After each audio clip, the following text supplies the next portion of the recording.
It's time to rock and roll! I always feel like it's more complicated than it is, but it's really not. So, hello everyone. Well, good morning. Hi. Welcome back to another episode of the Waffle Press Movie Hangouts. I'm your host, Diego Crespo. With me today is my co-host, Gina Versa. Hey, how you doing? I'm doing all right. Look Yeah. at this beautiful field of flowers behind me. If you're Hmm. watching on the YouTube channel, Yeah, the best shot in the movie. it's the best shot in the Yeah. movie. Well, the original movie, 28 Days Yeah. Later, which we're going to mention a little bit today here Yeah. on the spoiler discussion for 28 Years Later. Not weeks. We could talk about weeks a little bit. There's no months. We could talk about that, why there's no months if we want. No, there's a comic. That's not months though. That's not months. I know this because I was fucking. We'll get because Gene Yeah, made the we'll get outline into for it. today. He wants Yeah. to talk a little bit about the history, like our connection to this stuff, We'll and talk. I was fucking in the trenches. These movies were instrumental in me like becoming a horror fan. Were they instrumental to you, my friend? Not Michael Scott, but Maxwell Oh Deering. shit! Yeah. It's God damn fine. it! No, it's No. fine. No, it's fine. No, I'm it's I too was late. gonna say, I was We're like, are you aware joking. that your name on Zoom is Michael Scott? No, We can Yeah. it's fine. no, Yeah. Mike doesn't watch and listen to other podcasts. He's not I mean, gonna it he's not gonna works. see this. It's fine. There Mike, you if you are listening or watching this one though, that would be incredibly funny. But no, don't worry about that. It's fine. Too late.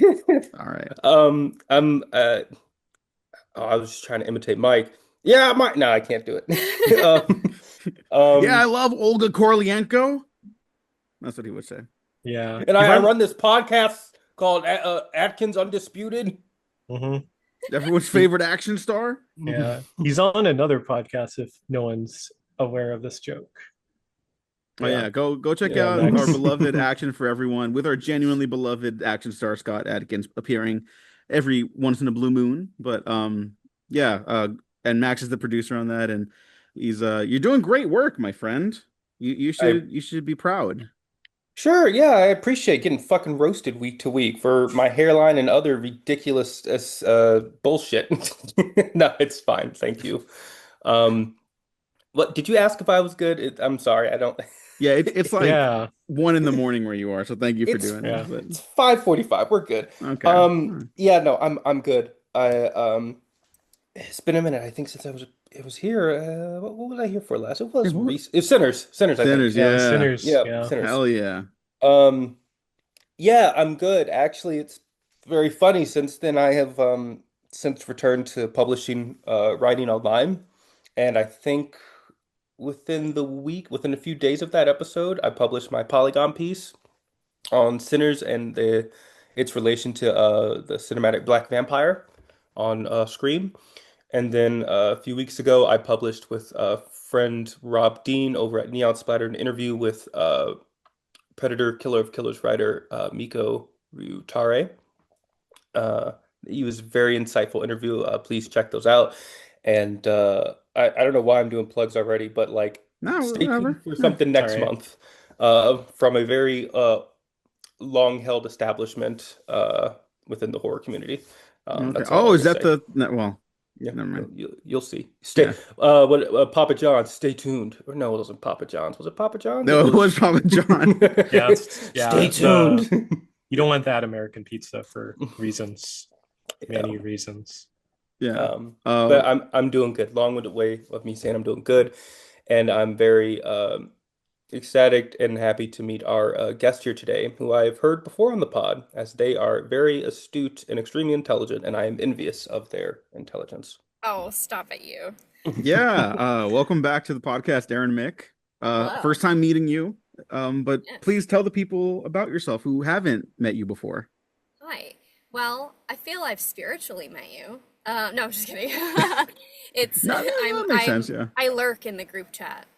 So I'm there. But yeah, it's nice to meet you. Thank you for having me on again. Pleased to be here. Pleased to talk about zombies. And what have I been up to? I don't know. I'll follow the early plugs. What have I been up to? Nothing. That's the plug. No, I'm just kidding. I'm still trucking along through my PhD. You have nothing to be envious of. I'm just here writing. You're doing the PhD. I think that's in of itself like the good thing, because I'm like, I keep thinking like Dr. Max, that's got a good ring to it. I mean, that's not my Yeah. last name, Sure but like, does. yeah. Yeah. Hey, streaming What list. You what's have- it on, by the way? I forget. Yeah, I'm you have sorry. the coolest. Oh, well, just a back- little topic, horror movies. Mhm. We love those. But I'm also like, I don't know, kind of a baby. I'm having a hard time gauging how old you guys are. But one of Jean's first questions has to do with if we saw this movie when it came out. I don't know that I did. I think I was like 9. Oh, then we might be closer in age than you think. Yeah? Okay. Okay. I'll Good. be 30 and I'll be 30 in December. So What? You're younger than me. That's so cool. Okay, good. fuck. This makes me happy.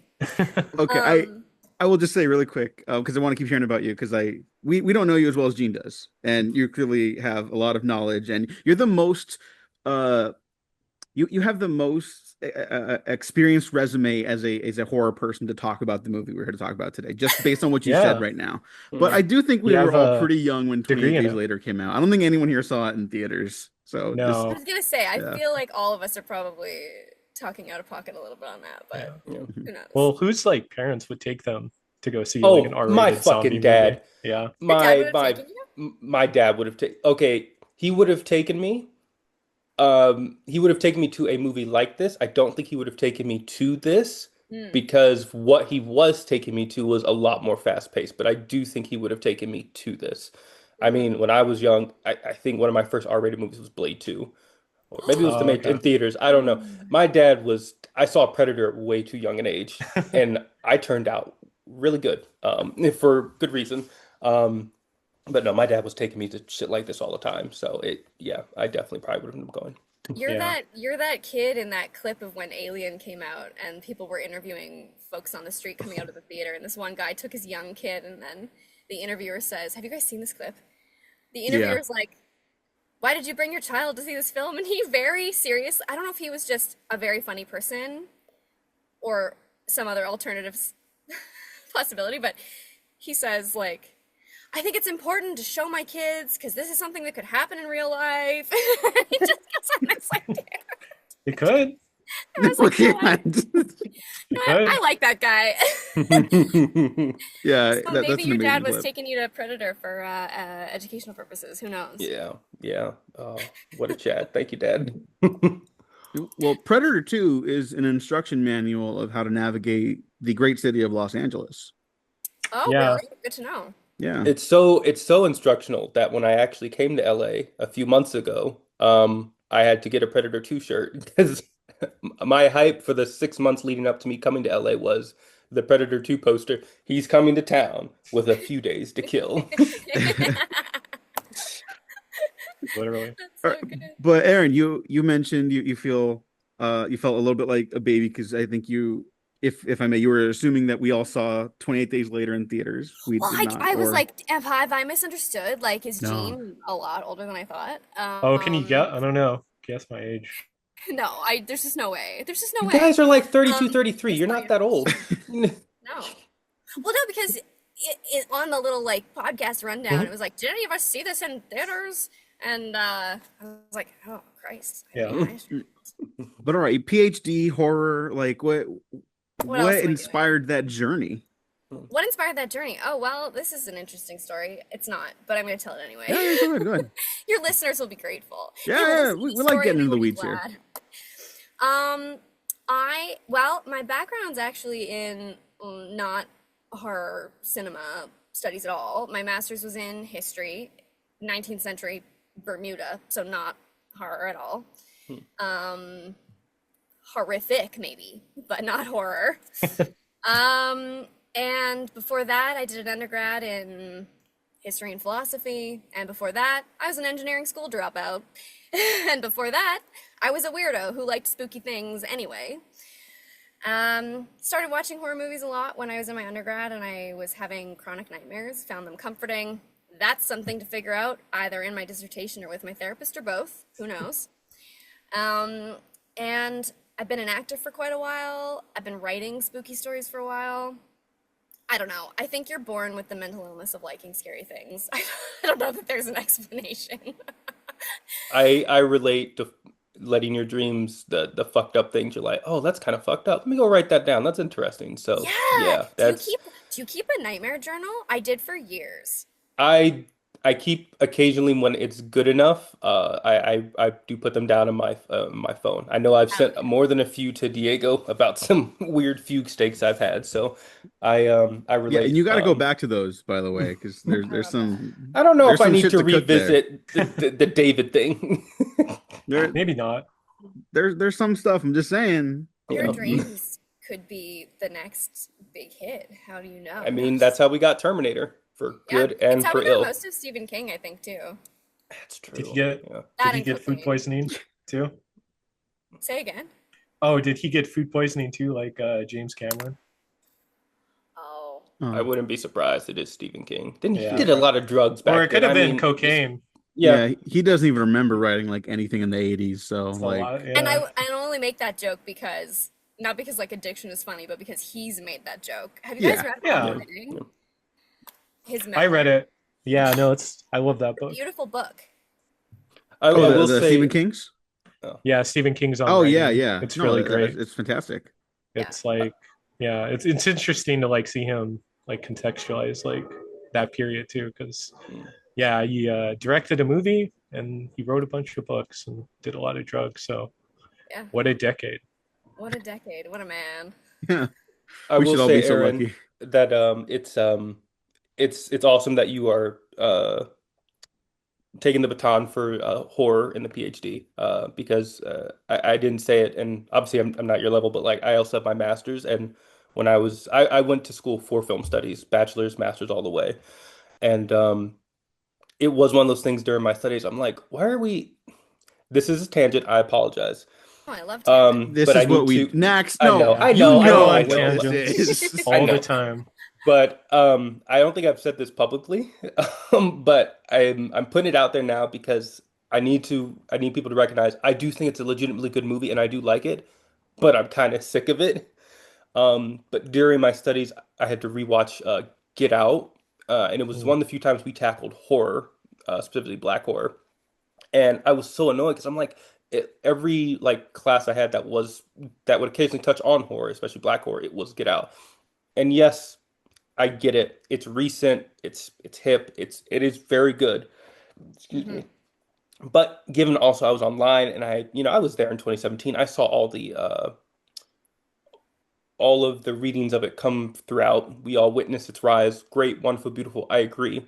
But I Yeah. was so sick of it at that point because I'm like, there's other black horror, right? Yeah. Candyman exists. Death by Temptation exists. Ganja and Hess exist. That's a more recent one I Ganja and discovered Hess myself. is on a lot of syllabi at Toronto. You'd be proud. Uh, Thank you. Good, because I'm sitting there. I'm just like, I remember just one class. I reached out and I was like, guys, Get Out is great, but like we do have other stuff, and they're like, oh, I've never heard of that. I'm like, oh, well, it seems this program's somewhat limited. And there were other films, non-horror films as well, that they kept sort of reiterating. Minority Report is one of them. Again, great movie, foundational, but also just like there's other movies. Yeah. So I did try to push that, and I especially in my both my theses, I tried to expand upon that. Not always to the extent I would have liked, but I sometimes like to think had I continually pursued, or who knows the future, but if I ever wanted to do a PhD, I Yeah. would try to be more broader with the sort of films that we talk about. So I appreciate that you are going and pushing past that level. And something, again, I know I'm plugging this piece already, but like that Polygon piece, my goal with that is always, and I think with many things, but my goal with that especially was really try to highlight the films no one is really talking about. Everybody Yeah. knows Blade, everybody knows Blackula. So I'm like, all right, let's move beyond those and like let's see some ones that like we don't really hear talk about often. So Yeah. really, like What's I your said, like top black horror recommendation right now? I mean, it's unfair. It's Sinners. Like Well, yeah, but it's so good. it's so fucking good, but like and I guarantee you, if that movie had flipped and it was Sinners, I was seeing a whole bunch in school, I'd say the same way as I said about Get Out as well. I'm kind of sick of it, but Yeah. like it's unfair. It's Sinners. It is. But it's You know also like what? a I good will. song, any song, even like a good song, if you hear it enough, you'll get sick of it. I think it's okay Yeah, to like yeah. acknowledge that. Yeah. I will just, and I didn't pull up the article just off the rip. You know, I will recommend the kids versus the Bronx versus vampires. Bronx versus vampires. Oh It's a Netflix I saw film. yeah. I that. haven't That's seen really, it. it's on That Oh Netflix. yeah, yeah, that's a fun Yeah, one. it's it's great. unfortunate because it came out in 2020 during Oh, the pandemic. damn. So, but like it is very good. It's super short. I think it's less than 90 minutes.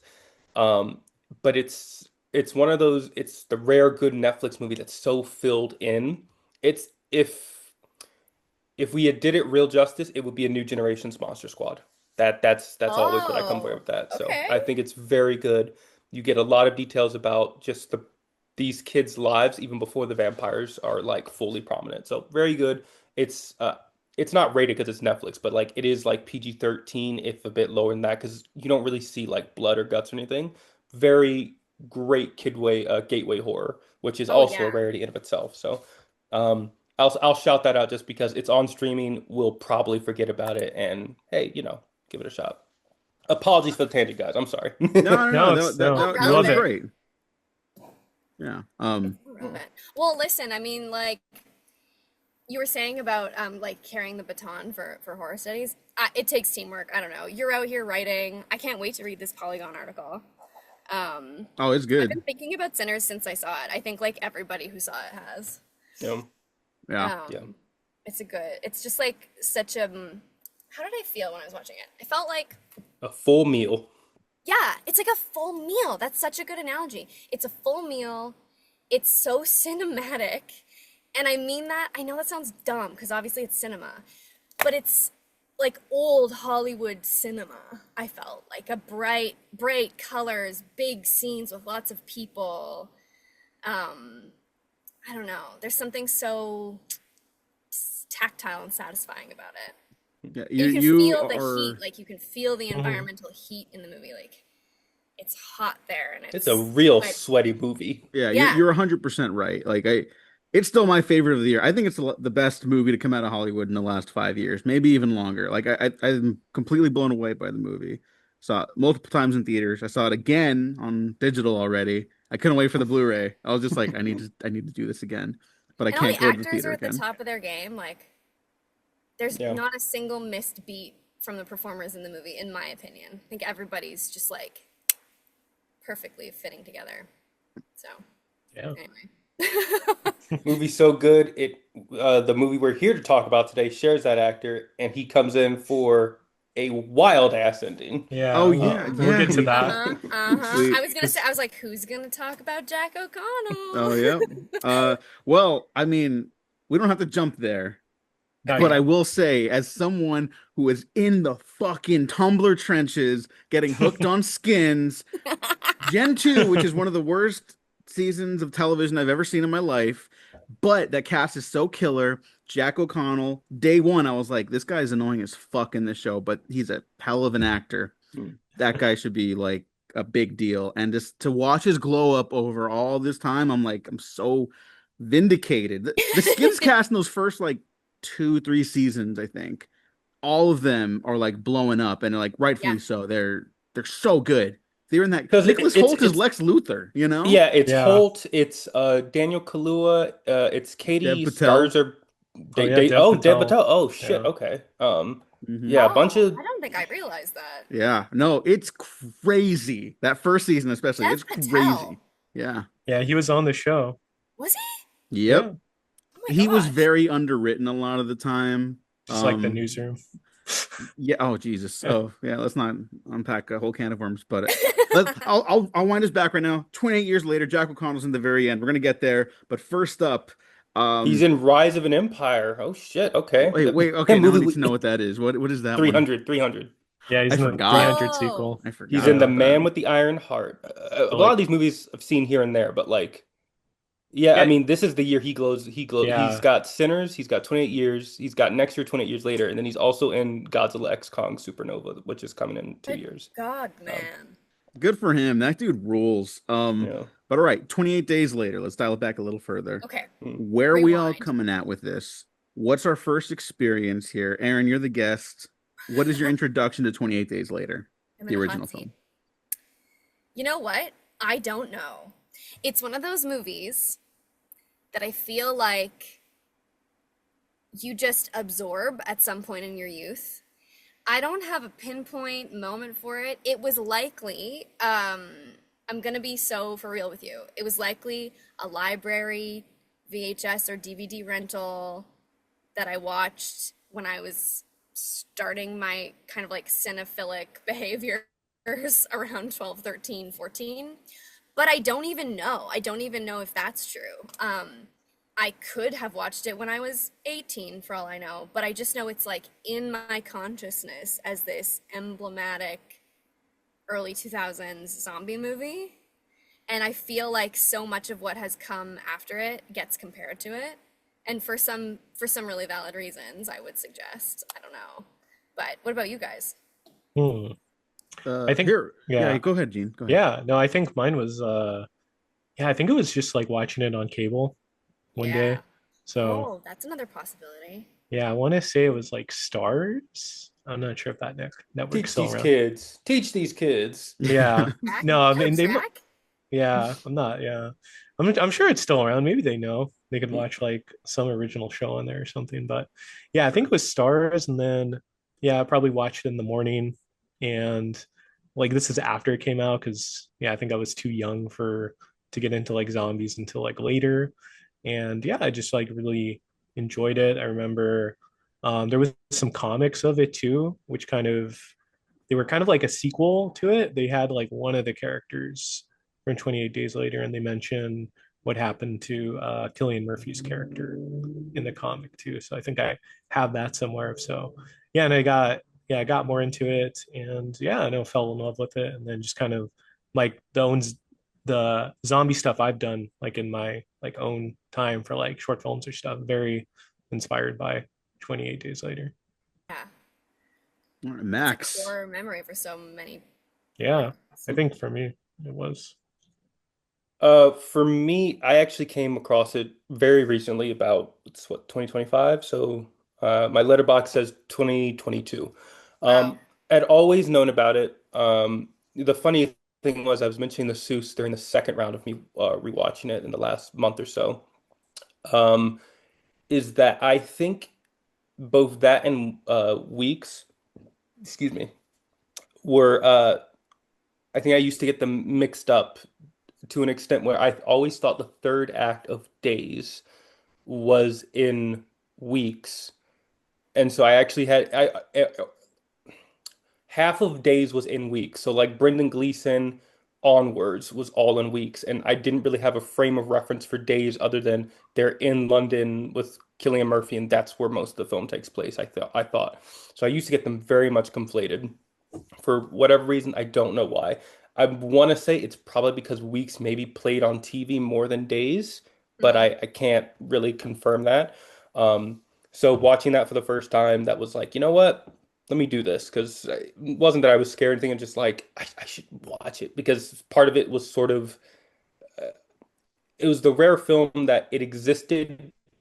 It existed. It exists very much. Not osmosis, but it's just there. Like I know about it, Yeah. but strangely enough, I don't know the uh not necessarily what it's about, but like what happens in it. I know the fast zombies, I know the handheld 240p nature of it.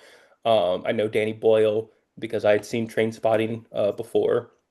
But and other films. I've seen other films of his that weren't 28 Days or Sunshine prior to this. Um, so yeah, that was my first time watching it, and I was just like, wow, this is, I was stunned by it.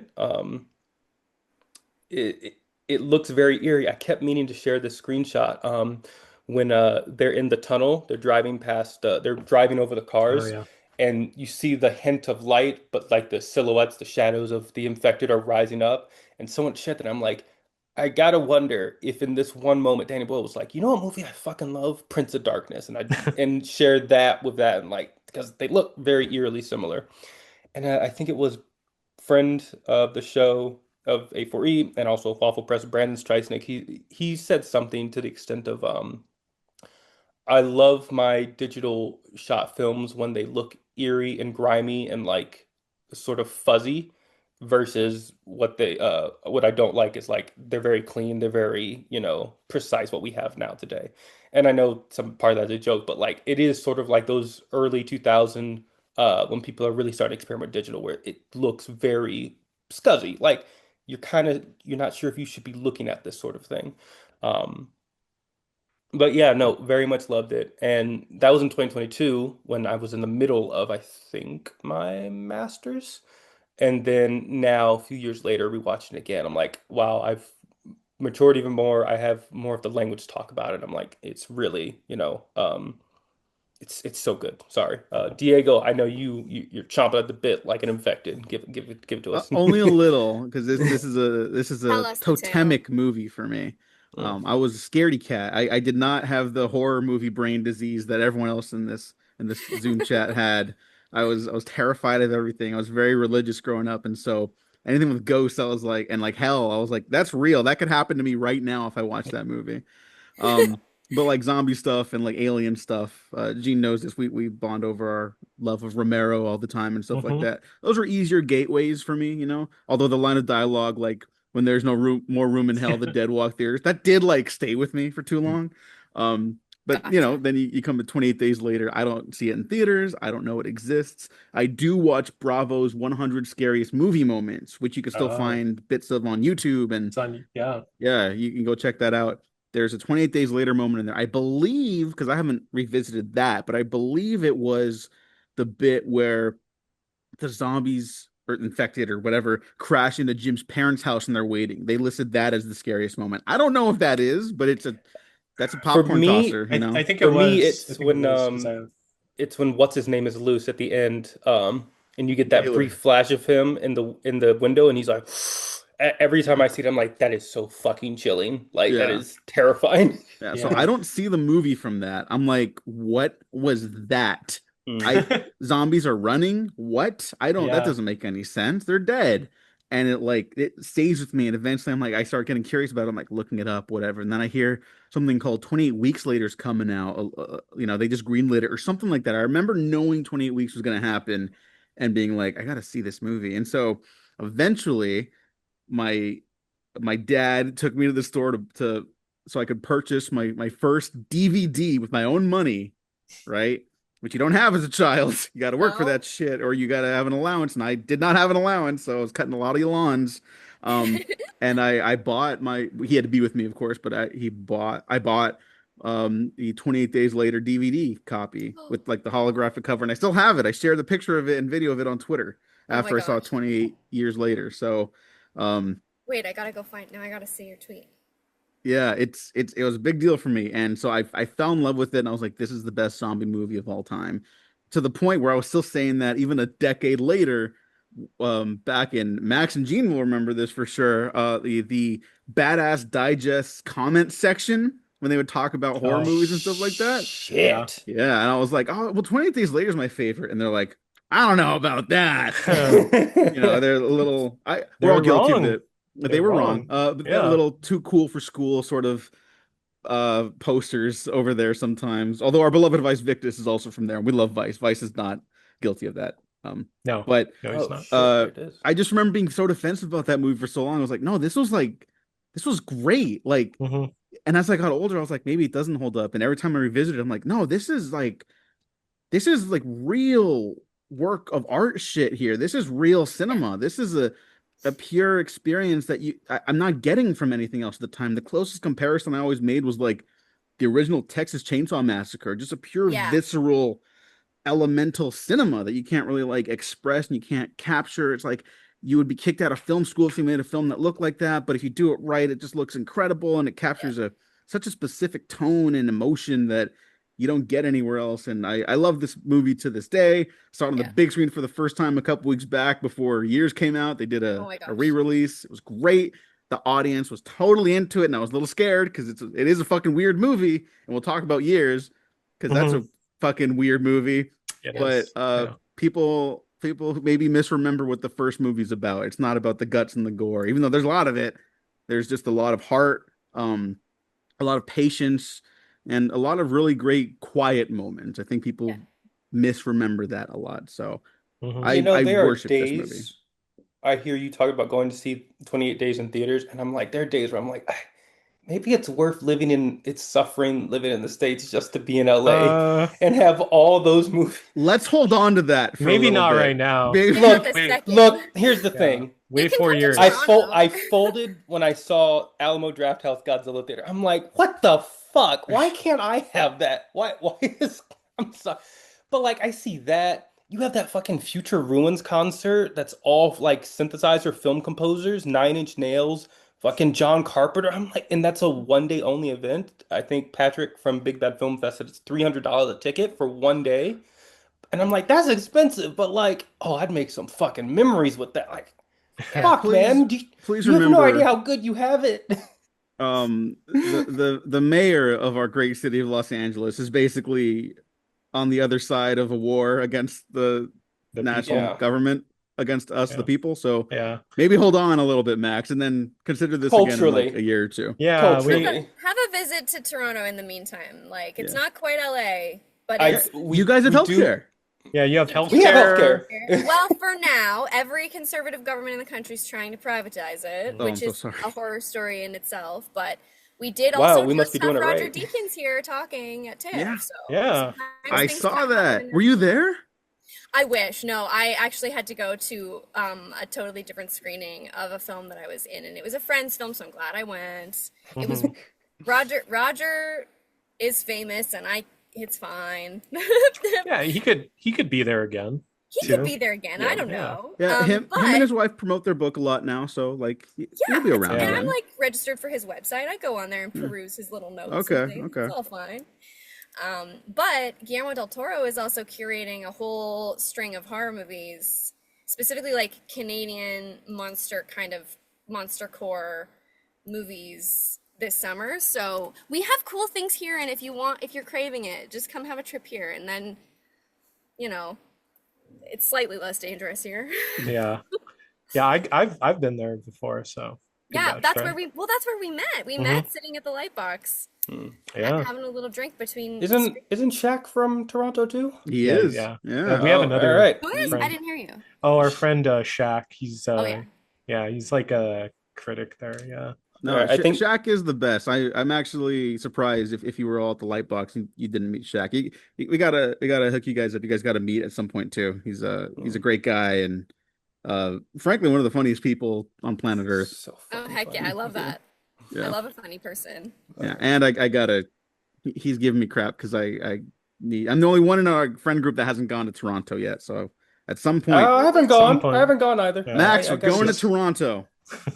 Well, speaking of Canadian horror movies and zombies, there is a great early 2000s horror film called Pontypool by Bruce McDonald. Have you guys seen this film? I haven't I've seen heard of it. this. I've heard of this, but go wanna ahead. know. Go ahead. Wow. Great Okay. film.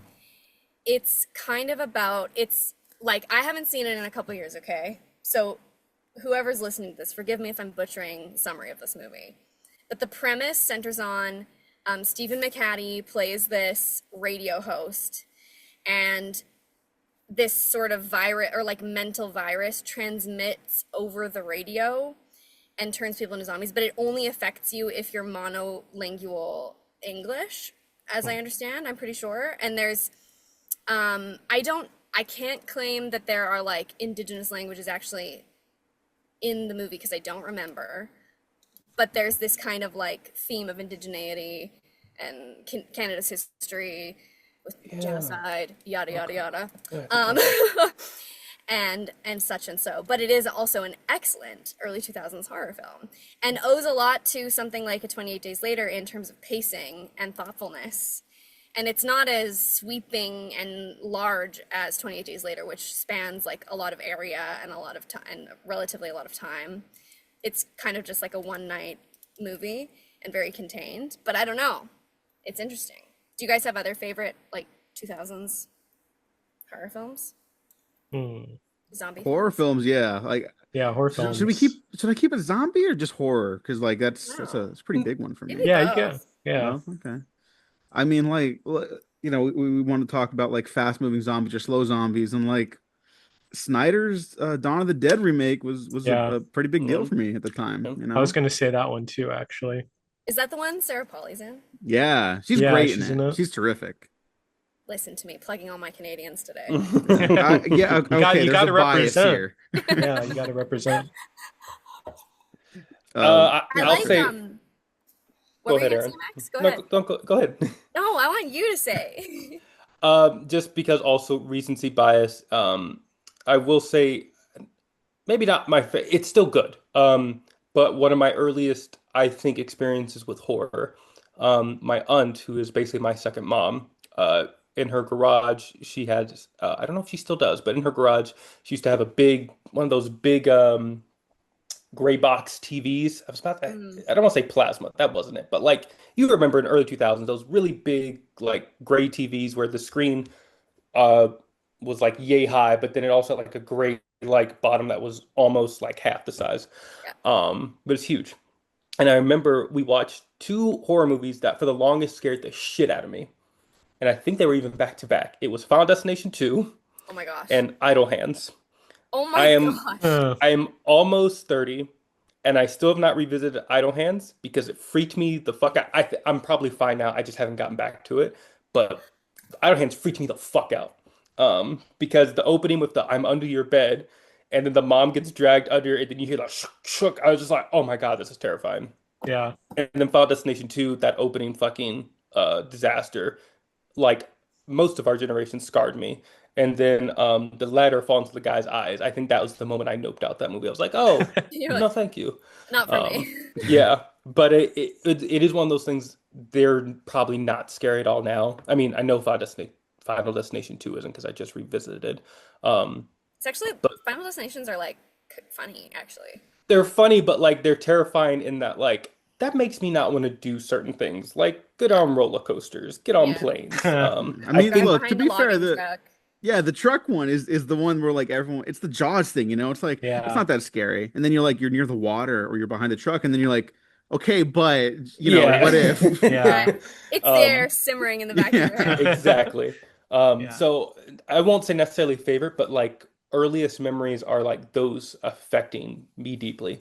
Um, but yeah, that I know not necessarily the same, but like it is like th those are things that scared me at that age. So Yeah. Yeah. I was gonna say The Ring. That was mine. I Oh, still Right. need to that's watch the that. I still best. need to Yeah, watch that. that Like scared the me. Verbinski, like the American The Verbinski American one, movie. yeah. Yeah, that's the first I watched that. I think I probably told you this, Gene, but there Hmm. was this fateful sleepover when I was 12 going on 13, or yeah, I think 12 going on 13. A sleepover with a bunch of my little gal pals in in junior high, and we just like binged horror movies all night. And it was like Signs, The Ring 2, Ginger Snaps, The Grudge 2, Ghost Ship. That opening sequences. Ghost Ship. Holy That's a moly. deep cut. Yeah. And then there was another one that really scarred me. It was Was it? called, I actually think it was just called Ghost Lake. Hyper, hyper, hyper low budget video type, straight to VHS kind of movie. Yeah. But had this extremely distressing scene with a family dying of carbon monoxide poisoning. And to this day, I'm like, Ari Aster, I know you've seen Ghost Lake. He had to have seen it for Midsummer. He had to. I know you've Yeah. seen it. Don't lie to me. You know, Could be a speaking of the homage. Verbinski train, I gotta ask because I've had my current fixation of going through the first three Pirates films, but backwards. Oh, Maybe the receipts. Maybe we should go back to hiring horror directors to make our big budget action movies. Between that because and what Lord of the movies? Rings, Hey, I love those films. I fucking love the. I was on an edible. Sorry, this is the second time in a podcast I was on an edible Sunday, and I'm watching. I'm like, and I've always known they're good, but like Davy Jones, I think is a foundational movie villain character creation for me because Yeah. I'm just thinking like looking at him like this is a fully rounded character. He is a villain, but he has pathos. You very much understand why he is the way he is, and you empathize. But like he's still ultimately a villain, but like he's so fucking good. So And good. he and the fishermen, the crew, all of them look so fucking good now, even almost 20 years removed come next year. Oh, And I'm just like, it's so fucking good. And like, how did we Disney will never, ever in the creation of however much they have left on this earth will ever let someone cook like that again. That year in 2007, I knew that year was for me. I should have Yeah. known Fuck Them Kids Cinema was alive because two movies that year opened with kids being viciously fucking murdered. And At World's End opens with a kid being fucking hanged. And there's Oh so much yeah. violence in those films that I don't know how they didn't get an R rating, but they let Verbinski fucking cook. Yeah. And then also Yeah. the other film that I is a recurring bit, but like I genuinely love is AVPR, in which a kid you Oh do yeah. see his fucking chest bursted. Um, Hell What a yeah. sorry, great we are opening. not anywhere One near of the 28. meanest movies ever made. But I can It's so segue us mean. It's back so on track right now. yeah. You ready? You You have a ready, Max? segue, Diego? Let's I, hear it. I think so. So the reason why Verbinski was allowed to cook on the pirate sequels is that when Bob Iger took over from the previous Disney head, Mm.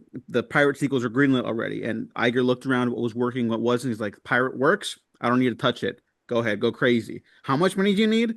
We'll probably stop giving you some money at some point, but go crazy." He just let people like Jesus. he didn't take trains off the tracks. They would do Yeah, that nowadays, but they back do. then he was like, "No, this works. I'm not a movie guy." But people forget that he's not a movie guy. He's a theme park guy, and he was just like, "All Yeah. right, that works. I will leave it alone." Fuck, And it man. will and it worked because it made them so much fucking money. Uh and look, he will never let that happen again. Those companies of that size that cost that much money will never let that happen again. But if this franchise is anything to go by, it's that it can absolutely happen again. Maybe not on that scale, maybe not in that sense, but like this is one of the craziest franchises just like stylistically ever. And I'm That's so happy true. about that. Yeah. And this is also an excuse for me to talk about why there's no 28 months later, why there was no like immediate surge for a sequel, why it was so hard to even see 28 days later. I had this on my notes and I forgot to talk about it Mhm. when I was like praising this movie super hard. It was like it's kind of like a secret if you know movie for so long because it was just not available publicly at a certain point anymore. Yeah, Mm. it's Streaming not on wasn't a thing streaming. back then. It's barely back in like print circulation with what are they doing? They're doing 4Ks right now of it, right? Or like a Yeah. Mm. Blu-ray or something like that. Yeah, it's Would 4K. you watch a 4K of 28 Days What are you Later? gonna do? I What I can think Yeah, you well, I'm that's the crazy thing. enough. I'm I crazy want to enough to see that buy it. too. I do Yeah. not want to see that. No, I kind of do because I'm like, it's gonna look hideous. It's gonna be perfect. It's gonna be so Yeah. Well, perfect. it'll be It'll Yeah. look awful. It'll be perfectly awful. hideous. Yeah. Yeah. So like I would I think that would be a very interesting experience. On the big screen, like the 480p, I was like, whoa, but yeah. in a positive way. So yeah, these movies like stopped being made just like they made money, but Fox Atomic like died on the vine. Fox Atomic was the secondary producer of these for 28 weeks later, which like made money and people liked okay at the time. Yeah. Um, what does everyone think of 28 weeks later since we're just on that topic I right don't now? remember much about it, but there's a Max, you twigged me on something. There is a solid chance that I would have seen 28 Weeks Later before I saw 28 Days Yeah. Later, just because of when it came out, It's also 2007. just more conventional than the first Yeah, film, so I it's like think a studio. It's like a studio like action movie, is it not? Yeah, yeah, it's more or it's Yeah, less. definitely pretty them trying to do much. aliens, which is like Yeah. not a bad Sure. idea, but Yeah, it's like fine. you kind of I kind of want people to be like creatively and stylistically like aggressive, like Danny Boyle was with it. Right. Yeah. And Weeks doesn't really have that. The opening, which is Mm. incredible, is It's by Danny Boyle kind too. of low key shot by Danny Boyle. He Yeah. kind of It directed is, that yeah. sequence. If he didn't shoot it, he directed it. You know what I Yeah. mean? And it's the best part of the movie. And there's a bunch of interesting stuff in the first like act of that movie. And it's like, wow, all these like you got all these plates balancing. What are they gonna where are they gonna go? And it's like they don't even crash. It's just like okay, yeah, it's like it just stops kind of being interesting. It's like, oh, Idris Elba's in the movie. Oh, he's gone now. He's not even Yeah. dead. He's just like not in the movie. Oh, what's Wow. this dynamic gonna be like? Well, I don't know. They're trying to be like realistic, which is kind Yeah. of boring. It's like, Yeah. oh, well, that character would die in the situation. It's like, well, that's I I not think interesting. I The think what realism plague after the Great Recession. A yeah. little Yeah. bit, yeah. I I go ahead. Go oh ahead, T. no, I was just gonna say I revisited it like a couple weeks ago before seeing 28 years later, and like I think the director isn't American, but it like reminds me of like they're trying to like Americanize 28 Mm, Days Later, because yeah. I mean it has like Jeremy Renner in it, Yeah. and it's like so much of like American like subplot in it of like the soldiers and everything. So yeah, it feels like almost like that. It's Yeah, very funny that Idris Elba is in it, and it's like right around the start or at the height of The Wire, but he plays an American general. it's towards the So end of The Wire. Oh. He's Yeah, in out The of The Wire, Wire okay. by that he's point, I out. think. Okay, so that is kind of funny. Yeah. I watched for the first time a few weeks ago, and I've always known for the longest that the opening's a heater. That's the one thing everybody It's good. shares. I agree. The other is that it's not as good. I also agree. But you know what? For conventionally standard, I guess, zombie film, it's pretty good. I enjoyed it. I gave it like 4 stars on Letterboxd. Maybe a 3.5 would be better suited. A rating doesn't really matter, I guess, in my own sense. But that's for me to decide. Um, I liked it well enough, knowing what it is versus what I want it to be. I think kind of helps it along for me. I mean, I can't really deny a film where someone uses helicopter blades to chop up zombies. Like Yeah. at some point, I'm like, That's a good sequence. is it It's is cool. it Yeah, the, there's cool yeah stuff in it.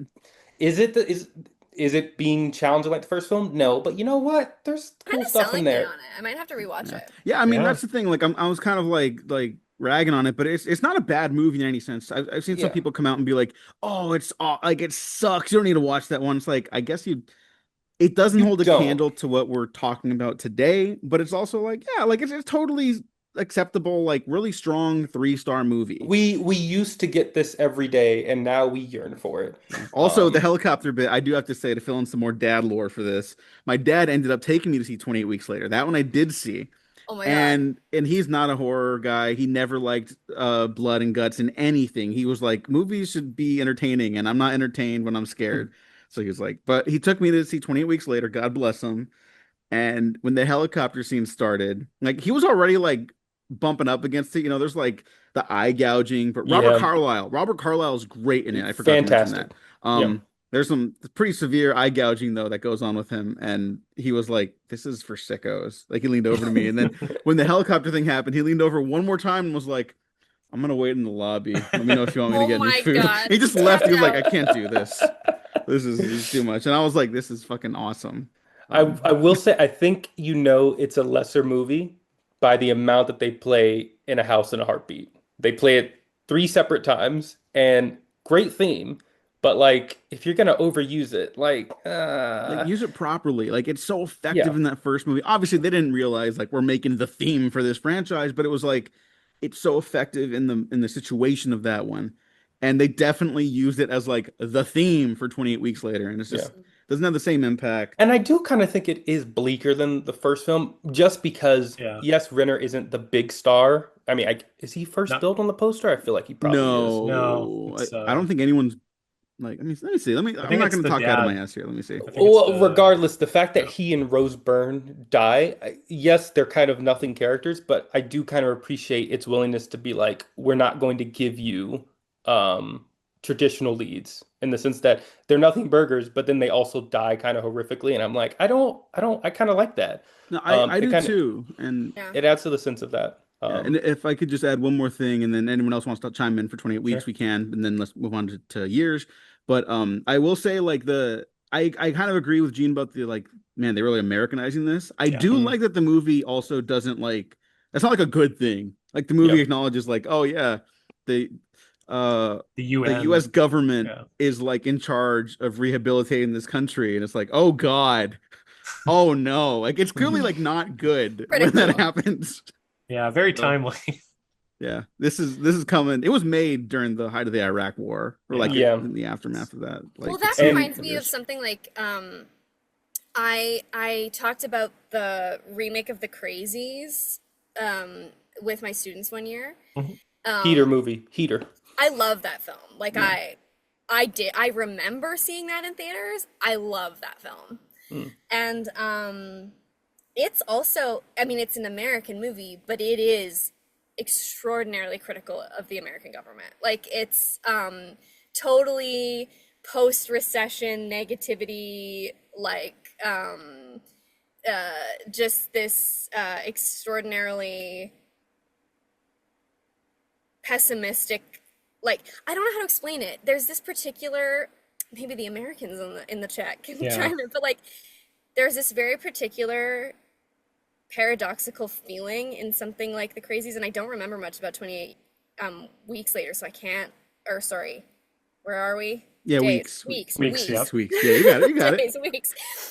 Um, I can't speak to that because I don't remember anything about that movie except that I know I've seen it at some point. It was like in the zeitgeist, but like in The Crazies, 2010 or whatever, there's this very particular simultaneous like patriotism and hopefulness and total pessimistic self-hatred of the government and suspicion of institutions that is particular to America. Like, I've never seen another national cinema that has that simultaneous love-hate relationship with itself the same way that Hollywood does, and it's amazing. That's I don't know. think yeah, no, that's like the best like movies about like America, I would say, where it's like if they could handle that tone. So, yeah, it's been a The while since Crazies I is a saw The good Crazies, comp but for the 28 franchise for sure. It yeah, is. That's kind It's of like, the it owes a unofficial lot to 28 it. months in a way, you know? Yeah. Like, Yeah. right.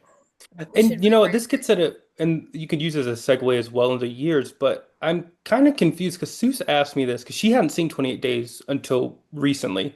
Mm. Um, uh, but the infected, they don't eat people, but they also kind of do because the whole idea is they beat you to death. Well, Yeah, they beat you to an extent and then you transform. But sometimes they kill you. Sometimes they don't get to kill you and then you transform. But then I guess maybe they eat people too. So I'm not really sure how they work. And maybe this is me script watching. Sorry, sure. Liam. Maybe I'm thinking too much about it, but I am a bit confused on how they function because I get they beat you to death. Well, because if you die, you don't reanimate. So that's the one, I think, the big difference. But sometimes you die from it, and other times they beat you just enough for you to transform, and Hmm. then maybe they eat people. So I don't know if anyone has any, Hmm. if anyone's ever thought about that. I don't, or maybe I'm thinking too The much. the logic Well, I of it. remember like the discourse for so long about the 28 franchise was like they're not zombies, they're infected with a rage virus, blah blah blah. But then in 28 years later they use the word zombie. So yeah, Like I specifically clocked that this time because I was like, okay, there's no more. This is Danny Boyle being like, or Alex Garland, I guess, Yeah. being like, no, they're zombies.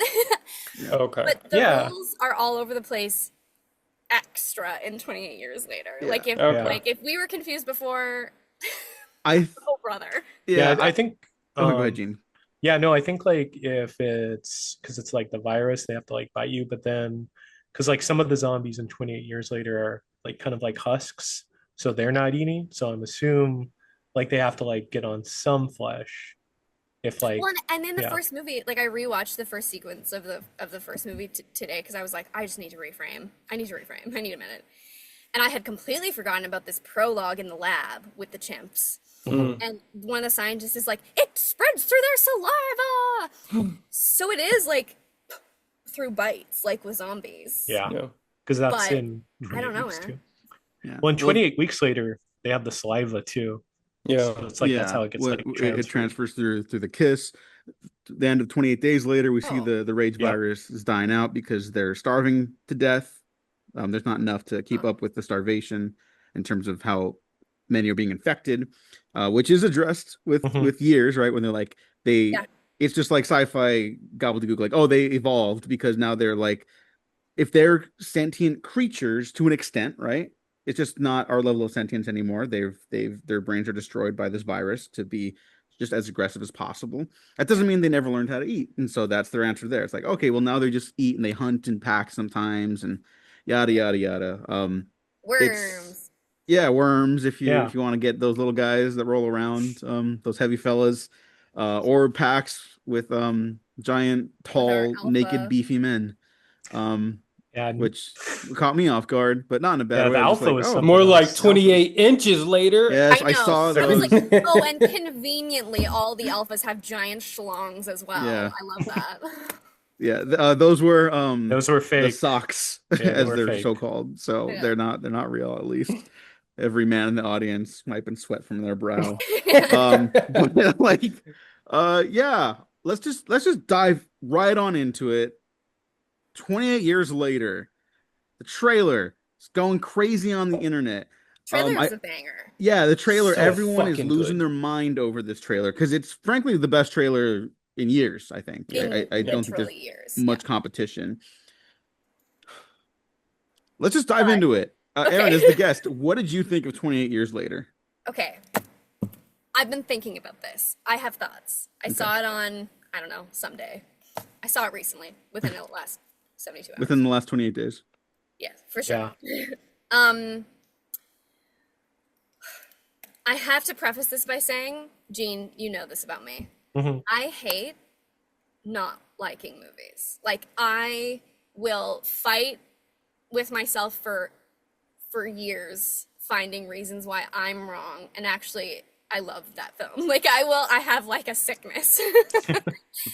Yeah. So my caveat for what I'm gonna say that's a little bit critical of it is I don't want to live in a world where films have to be like perfect or even cohesive or like quote unquote good, which is a totally arbitrary and bullshit category anyway when we're talking about art, in order to get made. Like, I want to live in a world where filmmakers, especially ones who have a track record like Garland, like Boyle, like, I want to live in a world where they can take big swings, people toss money at them, and they can do whatever the fuck they want and make some shit that, even if it doesn't work, is like in the world and is interesting and is thoughtful about something. Okay, so that's my caveat. But oh my god, I did not like this film. I didn't. Oh. And I don't know why, because Yeah. it's unhinged in all the ways that I should like. I have some inklings of certain reasons why it perhaps didn't just like it didn't work for me, but one of them is just a technical qualm, which is like, guys, I did not like the editing in this film. Like, I needed 5 seconds even to look at a shot. Like, I didn't need all the xylophone cuts between 17 iPhones. Like, I didn't need that. And I understand, formally speaking, the effort that was being made to try to, because, okay, we have the trailer that's entirely centered on Boots by Rudyard Kipling, which is very precisely about how you cannot relax in a war zone. There is no discharge in a war. So with that in mind, and all the sort of intercuts of like war footage that are in 28 Years Later, I understand that the frantic editing is probably an effort to make sure the audience never relaxes, because the implication is, even in this world where they're supposedly safer, they're on this little peninsula / island, they're kind of holding the infected at bay. Even in that world, even 28 years later, these people are never relaxed, are never truly at ease. So I get it. And also, then you have an audience who for 3 hours never has a chance to look at your beautiful shots. Like, it's a beautiful movie, and I wanted to look at it. Yeah. So I have some beef with that. And then also, well, maybe I'll wait. What did you guys think? I want to hear what you thought. Yeah. I mean, I enjoyed it. I mean, no, that's interested to hear like your take. Could like decompress like more of the movie, kind of like what you liked about it. But I mean, like speaking just like the opening like montage with like where they have boots and everything. I mean, I love that because it has like footage from like medieval, like a medieval period with like a knight, and they're just like these really like abstract like cuts and everything, Yeah, which that is I like, was all over. yeah, like I don't know, I love that. And then there was also like footage from 28 weeks later too in that montage, which I noticed because it's like when they're showing like the infected like getting shot, I'm like, oh, that's from 28 weeks later. Like, so I guess that's like him acknowledging like, yeah, this movie happened, just not this plot point. Like, I'm gonna ignore that. They did not go into France. The French No, like pushed well, them sorry, I'll pushed them keep back. going, Gene, but I remember hearing this before the movie came out. I've not Yeah. found a secondary source on this, but allegedly someone was like, "Oh yeah, I guess the reason they didn't move forward through France is because they nuked Paris." I've not found a Yeah, secondary I source didn't on hear that. that. No, yeah, But I do I just like the yeah. thought of that.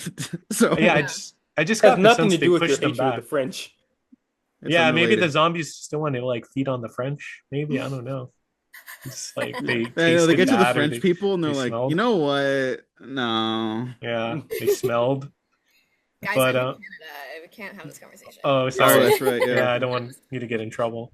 You know, But but yeah, no, I was really like just like enthralled, I guess, just by like seeing like the world like 2 decades later, and yeah, specifically like how like London, and it's just like an island, like how this like one island just like adapted to just being like annexed from like the rest of the world.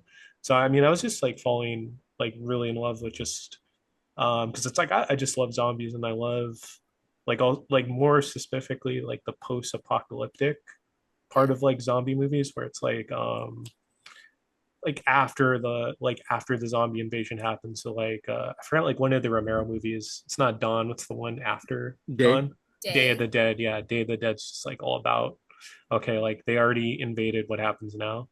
So I was really digging that. Like I just love that someone fully expanded on that. But Yeah. yeah, no, and then just also like Spike as a protagonist, like the kid, I just like Yeah, I mean, what a sweetie. yeah, Yeah. That he's kid, such a Alfie good actor. Williams, is so fucking good in this movie. He's great. Well, banger performances. Like Yeah. Jodie Comer, despite having almost nothing to do except be a mess, Yeah. she's always amazing. She never misses. I'm obsessed with her. She's I incredible. thought that like Yeah, she's Aaron great. was doing some interesting stuff that's like a little different than what he's been given before. Yeah. Better than Craven the Hunter.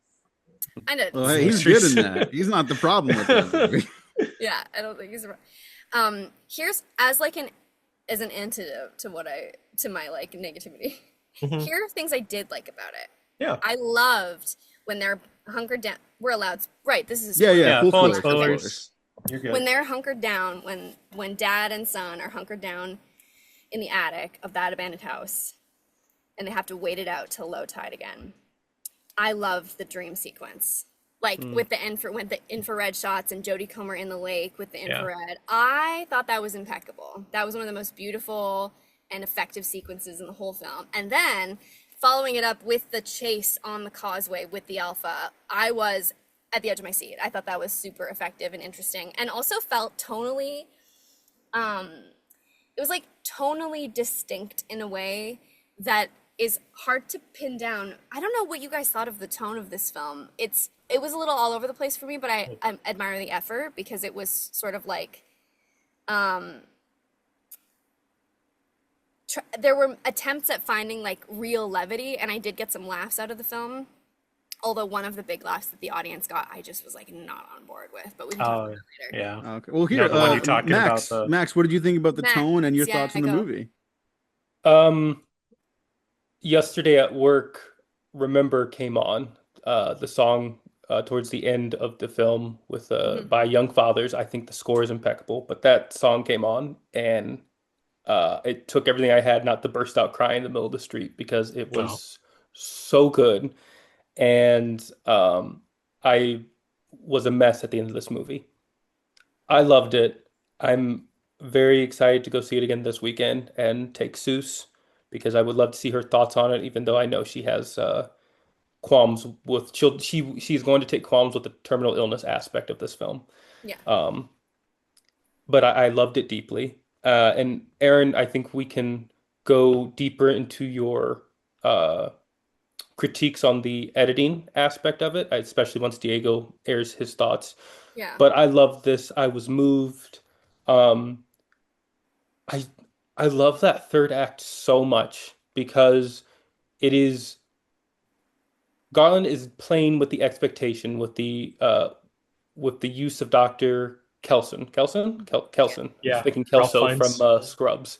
But he's playing so much with the expectation of what you've heard about him, Yeah. and especially I think also if you've seen Days, what the third act of Days is. Yeah. And so you're primed the whole time. I'm sitting there waiting for the other shoe to drop, but it never does. And it's such a beautiful, gentle performance that you just don't expect from someone who looks like that, who has created that part of the land, and frankly also from the marketing. But I'm sitting there like desperately hoping to get told, please don't drop the other foot because you've moved me beyond words. And they don't. And it's so touching. And I had last November I went out to London to meet friend of the show Liam O'Donnell, who is also the co-host of the A4E podcast. And I was meeting with him to watch him work a bit on his new film Alphas. And we were having dinner, and I asked him, "What do you think the most important part of filmmaking is?" And I'm truncating this conversation greatly, but he basically came out, he said actors. Because he says they're the X element. You said all the other things you could learn to a perfunctory degree, um, that you can get someone good at it. But he said actors is the X element where you just don't know what they're going to bring, and they're the thing that lines it up. And I don't not entirely think I disagree. But when I think of the song "Remember," the track from this film, or I think of the At World's End theme blazing in that final act of At World Pirates of the Caribbean At World's End, I think music is such almost an under-discussed element of how these scenes really sing and how they speak to a viewer. Yeah. And the use of the score in that sequence as Spike is doing what he's doing um, is just, I think, one of the most moving images of this entire year. Because fundamentally, I think if you read that in a script, you're thinking like, this probably doesn't work. This is weird as hell. What are you telling me? And the humanity that Boyle brings to that scene with the score, with the acting, I think is just one of the most beautiful scenes this year. Diego, please, your thoughts. Yeah, this is right underneath Sinners as my favorite of the year. Sinners is unbeatable. That's just not. If there's a movie I like more than Sinners, this is gonna be the best year for movies like ever. But 28, I love this. I was so happy. I didn't really know what to expect after that first trailer. I was thought, okay, like it looks great. Is it just gonna be like a really intense horror movie? Because Boyle, for I don't love everything he's done, him and Garland, You don't especially. like Yesterday? I did not yesterday. Dude, you're talking to the guy who didn't like Civil War. I can't like say Oh, shit on okay. Twitter about this Sure, movie. yeah. I don't hate it. I just didn't respond to it. Yeah. And but they're both always trying stuff. They're always taking swings. Garland Yes. structurally, Boyle physically, it feels like a lot of the time. And I was just so blown away that like this movie, it had the patience I really loved from 28 Days Later, but it also wasn't just 28 Days Later again. Yeah. And Yeah. Aaron, I understand your complaints. I'm glad they're like sane because I've seen some bad takes where they're like, well, the zombie stuff is new and it's not like the first one. And I'm just like, okay, we're not like, that's not Yeah. criticism. That's just you being like, you like the first one. I like the first one. That's why I'm Yeah. here. We all like Yeah. the first one. Yeah, everyone likes the Yeah. first one. Yeah. We're all there for that. We got the first one. You can go watch it right now, thankfully. Yeah. So I'm not there for that, but yeah, I found it a very moving experience. I got a huge kick out of the 180 kill cams, the Mortal Mm. Kombat kill cams of the arrows. And look, that's the most of I can understand with the gripes and the complaints about that. If you're on board with it, you're getting a kick out of it. Like me, it's like, oh, claps, yeah, Yeah. awesome. If it bothers you that first time, it's not gonna get better. It's Yeah. like that's a fucking risk. And I admire them for taking that swing. That's the one I understand the most when people are like, I didn't like that. It's like, yeah, Yeah, it's fine. Well, and this is the thing is also like, even if this is something that I try to drill into even just like students or people who like aren't big into movie buff world, is like, you can dislike something and still consider it meaningful and interesting. Like some movies that I completely despise, I still find incredibly interesting. Yeah. And even my gripes with like the editing not working for me, who gives a shit? It's still a swing. And also like there's a real craft in making a movie that chaotic. Like I can't stress enough, like the artistry is there. Yeah. Regardless of how any individual person responds to it, for sure. I think what I found more perplexing was like I didn't mind the world building. I thought even though I don't this thing with the alphas and like sometimes it's testosterone, it acts like a what are they were like steroids. Yeah. Yeah. Steroids. And whatever. It's not, I didn't super buy all of that, but it doesn't really matter because it's just meant to like expand the world building, and I'm fine with that. I can get on board with it. It's sci-fi. The logic doesn't have to be there for me. It's fine. But I think meaning wise, what it amounts to is, for me, and you guys, I would love it if you disagreed with me, Right. is Yeah. um actually quite a shallow social critique. Like, Hmm. I was on board with the same things you were on board with, Max, I think. Like, there's that pathos at the end. I'm totally on board with this idea of like Ray Fiennes' character being suddenly, you do get that sort of like doubling back of, oh, you had expectations about this person that are wrong. And I wonder if that's actually kind of a meta narrative thing about making horror, because he builds this horrific bone temple and yet is a sweetie pie. And so there's this, um, I think a lot about like being in friendship with death and how horror films grapple with death and grieving in a totally different way than everyone else does. Even the most outrageous horror films do it. So I'm totally on board with that, and I like the sort of sensitivity of that end, even if it was at times maybe a little overwrought for me. The performances were beautiful, the imagery. That's one point in the movie where things do slow down a little, and I had a chance to look around, which was good. But if you think about like the aggregate symbolism, we've got like these so-called alphas that are like roided out zombies. We've got the roly-poly guys on the ground with the worms. We've got the pregnant zombie thing, which I'm kind of like, have we done this with The Last of Us? Did we need that? But Yeah.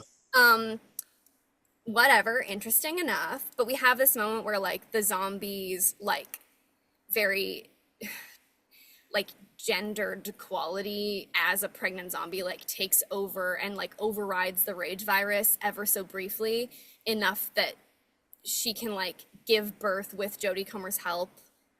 That whole sequence, I was like, what are we doing here, guys? And then even Jodie Comer like having nothing to do except be pathetic and ill. I was like, surely this cannot be the Alex Garland who has written some of the most complex critiques on like socio-political engagement with social constructs like gender, like class.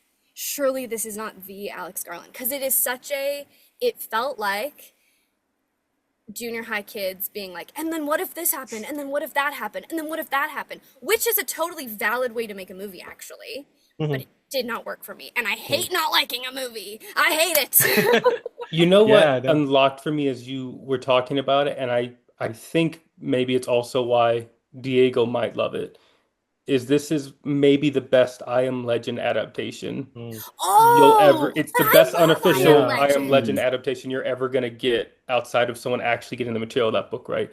Because this is kind of exactly what it is. It Huh. is because this ties back into your critiques with the editing, and you said you felt like the social critique wasn't there.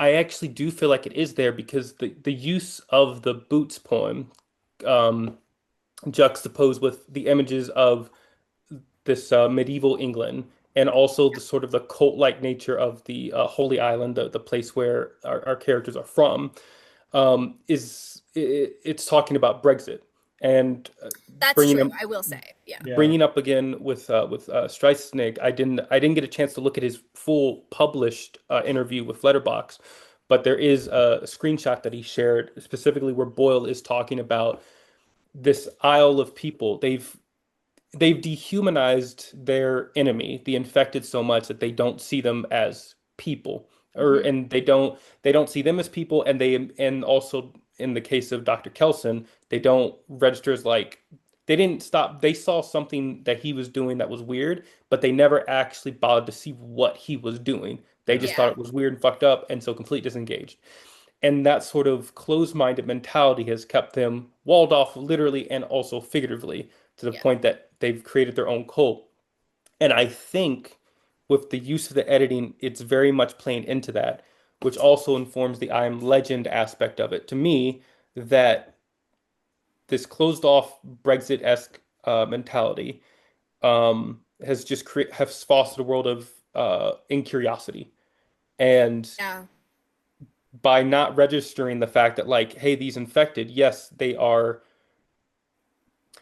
what we as people would consider monsters, but we're also not giving them the time we're also not giving the consideration that they are evolving into something more and perhaps maybe superseding humanity in that sense with the pregnant zombie. Which I will say it did take me a bit to, because I was under the impression that was just a woman who was pregnant that got infected.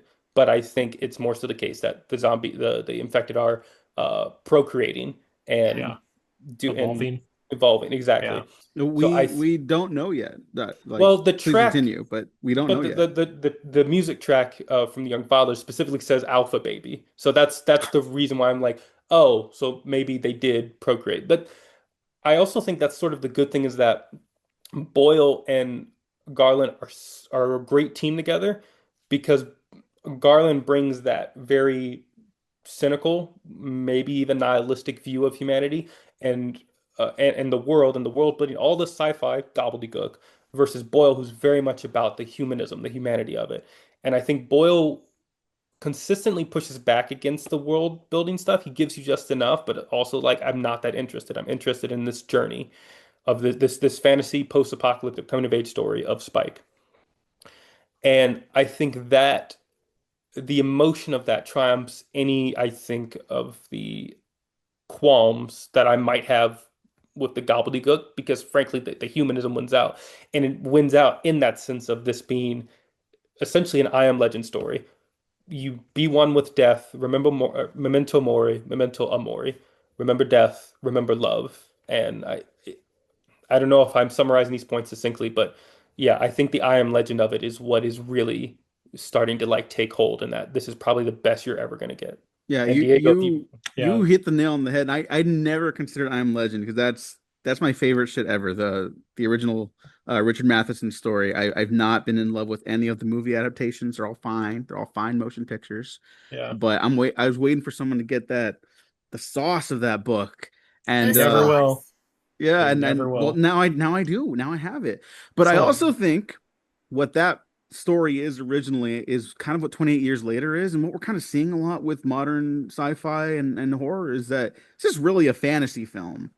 So, like we're calling it Yeah. hard sci-fi with like the lore and the world building of the infected and stuff like that. But this functions more like a fantasy film. It's a quest film, you know. Yeah, and it's And an adventure, like yeah, like an Odyssey almost. yeah, yeah. instead of like defeat, like having the story be about like, David defeating Goliath, it's about what if David didn't want to kill people, even if they were like the enemy soldiers. And so the Yeah, big climax ends up being about him having to accept that, like, even though he's surrounded by death, like life is still so important and it's worth preserving and remembering, even if we other people won't remember what we remember. It's what the bone temple's there for. It's like no one else is gonna know, and I don't think anyone else is gonna know what I did this for. He's like Ray Fiennes says, like, I wasn't sure I was gonna be able to tell anyone about this, and now I finally get to. And it's like now he gets to pass that on to that. And I think that's also maybe why I'm less critical of like the whole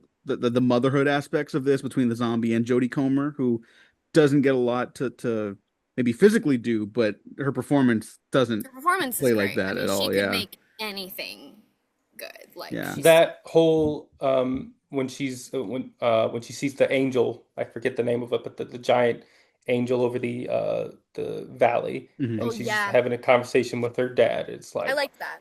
Hmm. oh, it's so, Mhm. I and liked that I'll her tumor, her. I liked that her tumor is kind of a vector for the film to start thinking about like memory. And now that you've mentioned Brexit, which of course Danny Boyle's all over the internet talking about Brexit in relation to this movie, so I'm glad you brought it up. Um, um, there's like an important thing in the movie about how memory gets mangled in an information vacuum, I think. So this might tie in a little bit to those intercuts with the montage sequences of like medieval England and 28 they're a weeks. society that wants to do the return thing, except it's Yeah. like, that's not really as good as you think it is. Like, No, No. it's look a at Yeah. dead you. And it's a dead culture. Yeah. and there's kind Yeah. of a a sense of there's kind of a sense of just this like benign um mehness of like the culture that they've built. Mm. And even see, I'm doing it. I'm convincing myself to like this movie. Yes. You might, yeah. You Keep might going. Make it Because at the even the end. fact that I have some, and I rarely have qualms with like the politics of a movie because I can get on board with something I disagree with because You also love Bad Boys too. Awesome. Yeah. Do you like Bad Boys too? Bad Boys 2. I haven't seen it. Okay. But Whoa! We're gonna there talk. we No, no, no, go. Yeah. no. We're not Yeah. unpacking that right now. Please continue, Aaron. Hurry. later, Otherwise, we'll be here all night. another one. I'll come back on. Yeah. But like Later. even the fact that the sort of like gender critiques are just so shallow and almost non-existent, and in some points in the movie with like the whole cell phone sequence, I was like, this is just misogynistic. Okay, guys. I was like, okay, guys, this is misogynistic. But it sort of is illustrative of like, okay, when we're in an information vacuum, we end up with societies that have just like benignly bad politics and like don't get women health care and don't encourage curiosity in our children. And on the other side of things, we have this supposedly advanced society represented by Eric. you know, what's his face, the soldier, Eric. Thank you, I couldn't remember his name. Represented by Eric, who's coming in, and he's also closed-minded, but in a totally different way, where he's like, he doesn't take their culture seriously, and he hasn't considered that they're not just, that while they've been in so-called lockdown, they've been having to exist and like have a life. And so in a way, the movie does still posit, I suppose, that neither of these extremes is good. And that if anyone is living in a way that might result in progress, it's actually somebody like Dr. Kelson or our friends at the end, our Kung Fu boys. Oh, Well, we'll get, yeah. no, we will get there because there's a couple more things I want to mention about Years really quickly. But yeah, there's a lot to talk about that ending really fast, and let's not be here forever. But yeah, I think that's also why like the Spike character I'm like so attached to now, and I find his journey Oh, I so love Spike. What a good moving. character. Yeah, because ultimately, as much as like we're talking about like the lore and the world building, like everything is thematically and character related to his own journey. That's the thing. I think this is very much a part one, but only in the sense that like the story continues. The themes of this movie are all relevant to him and in the act 1, act 2, act 3, which I that's how you do a part 1 in my opinion. No. Yeah. Like I'm someone who's Yeah. like maybe not in the bag for that anymore, but also Boyle and Garland have never done this type of storytelling before, so I'm like, all right, let's see where this goes. This Let's Yeah. cook. this is Yeah. fucking crazy. This is genuinely fucking crazy. It is crazy that they released this movie and most people who Yeah. watched it seem to really enjoy it. Yeah. I'm shocked by that, and I loved it so much. Like, It's just bold to also have your post-apocalyptic zombie film not conclude with any real your climax is emotional climax. It is The emotional release. the 28 weeks later version of this movie is a battle to stop the village from being overrun by zombies. Yeah. Yeah. And that's a fine film, I'm sure. That sounds kind of cool, right? But it's like that's not the journey of this movie. His journey was not having to kill To a do lot that. of shit, like Yeah. he's like he clearly doesn't like it. He's not good at it, but he doesn't like doing it once he does get better at it either. Yeah. And Aaron, I love the point about the differing past, the verging past of like masculinity that Spike's presented with, because it's like, yeah, that's totally why he leaves at the end. He's like, I don't know what is going on. That home is wrong. Out there is all fucked up, but like I need to figure out who I am. I don't know what to do back there anymore because that's all a lie. That's all bullshit. And Yeah. look, I think that's a really important message to kind of get across right now. Like one of my favorite movies, Near Dark. There's a quick line in there. It's kind of encapsulates the whole theme of that movie too, in a way, where one of the truck drivers picks up the two leads that are falling in love, and he says, like, oh, you kids running away from home. Like sometimes home is bad, and it's just like it's a really sweet moment from like a really nice guy who doesn't make it through the rest of the picture, but that's kind of like the thing here. It's like, look, like there's people who love him. His dad is a shitty husband and a not great dad, I would argue. I actually think he's a great dad. I think okay, not great, but like he loves his son. He loves his He son. loves him. I He's think he does. very I think flawed.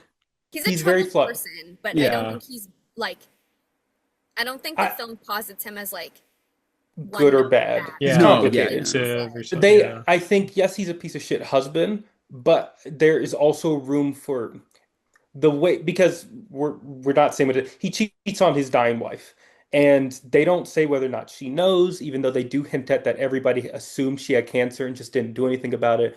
But I think the act of him cheating is even of itself complicated because yes, I think he does love his wife, but I think also in that sense as well, he is what is he going to do? I don't know. I think there's room there. He's very complicated. Piece of shit husband, Absolutely, but I yeah. also think he loves his kid. He loves Spike, and I do think he loves Spike, and I think he also trusts him to know that he knows that his kid is much wiser than his age.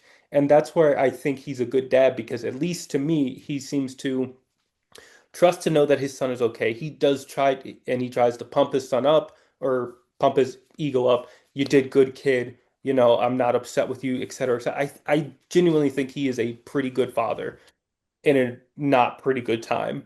Um, but I think that is a very good performance that is complicated.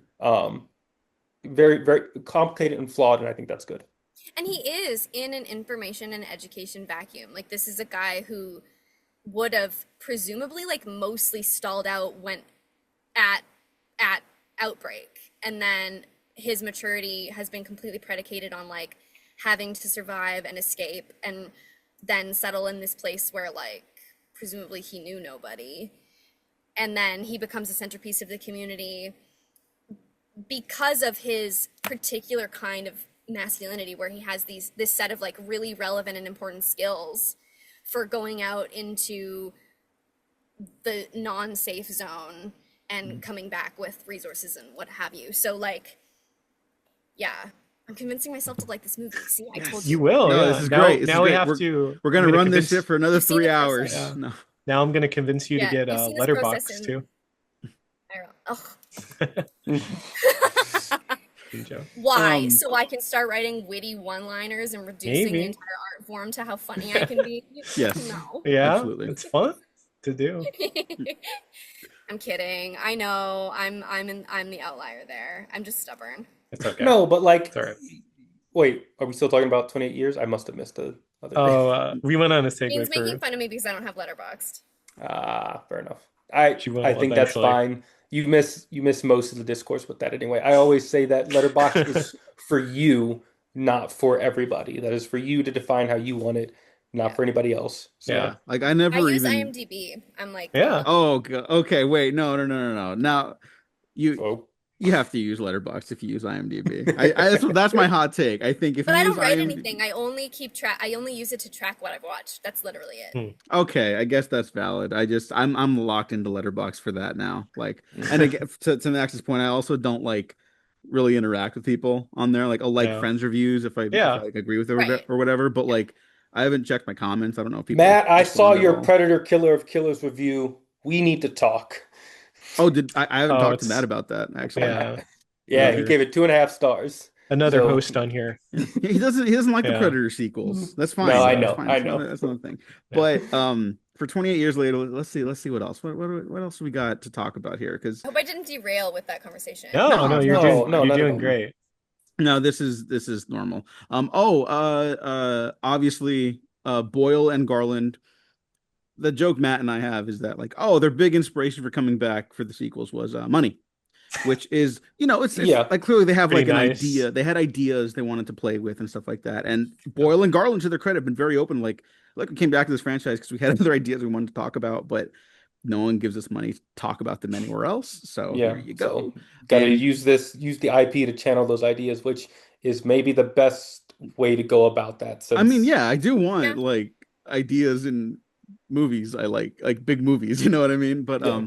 yeah, like the whole like Garland's clearly has this I will call it constructive criticism of these cultural cul-de-sacs that happen with insular communities and nationalism and like pop 100%. culture, especially, like we are seeing a certain rise of like right-wing fascist tendencies across the globe with people like, oh, we got to go back to the way it was.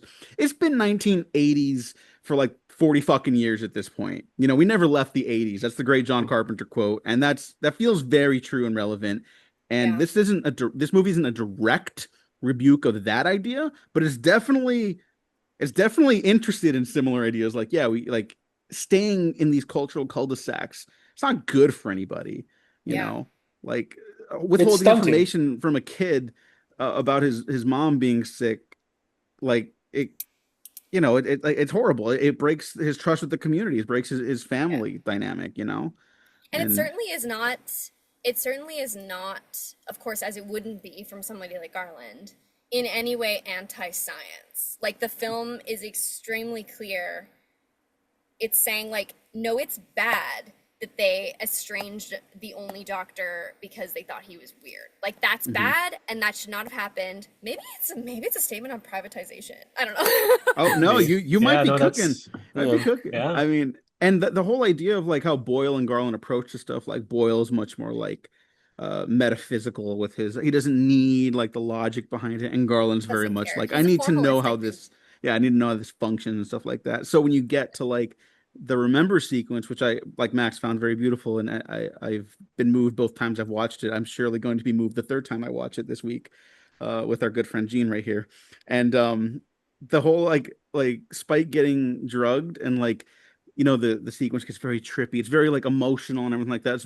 It's not surreal, but it is expressionistic, and I love that stuff because it's such a great testament to what only cinema can do as an art form. Where it's Yeah. like, yes, there's a logic here. That's why he's seeing it like this, because he just got drugged.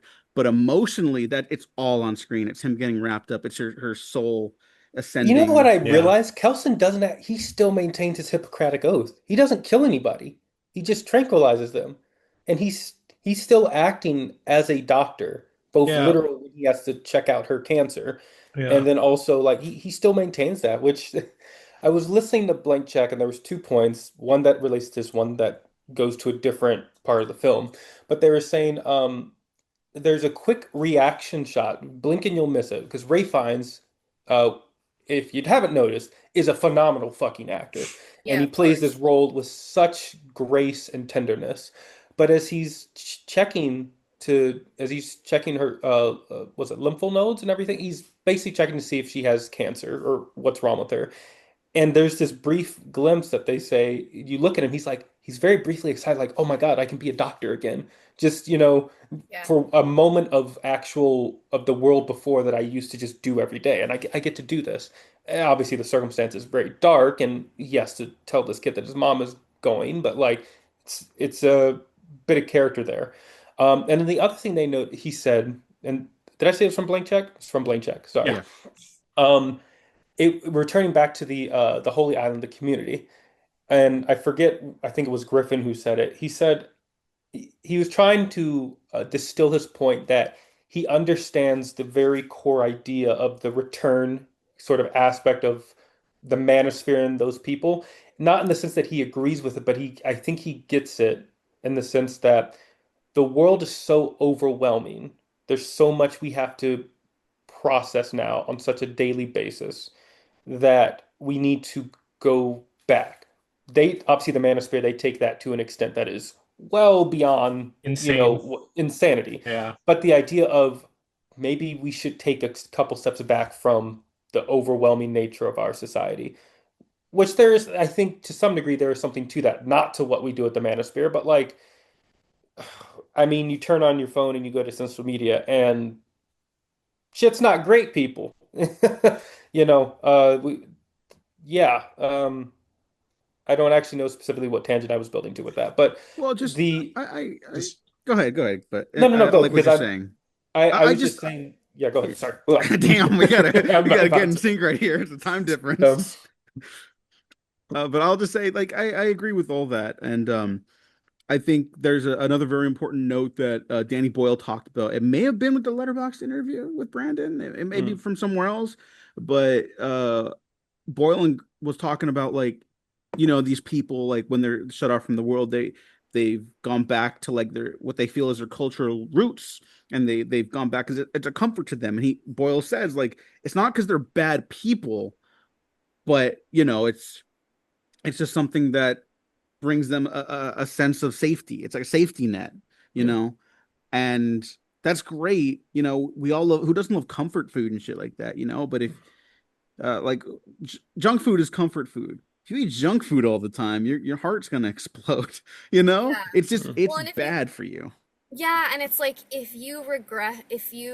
funny because like the movie is saying that neither is potentially saying like neither stepping back and regressing into this traditional like pseudo traditionalist comfort nor whatever we're headed for with the weirdness of social media and post modernity.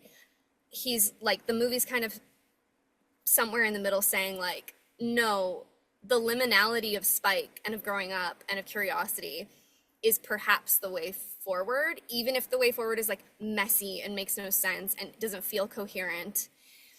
It's better than like that community that has feasted upon comfort food for so long that now they're just in this state of like total atrophy and like and a lack of like critical engagement with their own social setup, such that some woman who like probably didn't need to die of cancer is like dying of cancer because surely somewhere in the world Well, maybe not in there are Britain. chemo pills or like Yeah. Yeah, maybe but not. I don't I don't know, know but after like 28 years if the closed off quarantine island of the UK is going to have any of But that. I I mean, I don't agree with know. the point Aaron's making though. Yeah. Like, because I look, I don't mean to just be like shitting on criticism of the movie from other people I heard, because I was trying to engage with as much of the fan takes of this as possible, for better and worse. But like some Hmm. people I saw were criticizing the film because like, oh, she just goes off and dies then? Like he probably didn't have to kill her Yeah. right then. And like It's like yeah. that's not like this culturally, like what these people understand at this point is regressed so far back that like to them, what's like shocking to us and like incorrect, you know, like oh you like you're just you're not going to try to save her, like they don't understand that's not a thought in their heads. They don't have that machine anymore in their brain to think about that stuff. They don't have that knowledge anymore, Yeah. you know. And Spike And is that's frustrated by it. Like he yeah. Yeah. He's is not like happy, you know. Yeah. Yeah. yeah, He's struggling. yeah. Yeah. That's also I think the heart of the memento mori, memento amoris, Spike placing her skull on top of the structure, as it were. You know, it's the emotional catharsis of the film, being remembering that yes, you are surrounded by death, but like just because death is all around you doesn't mean that you should forget to love as well.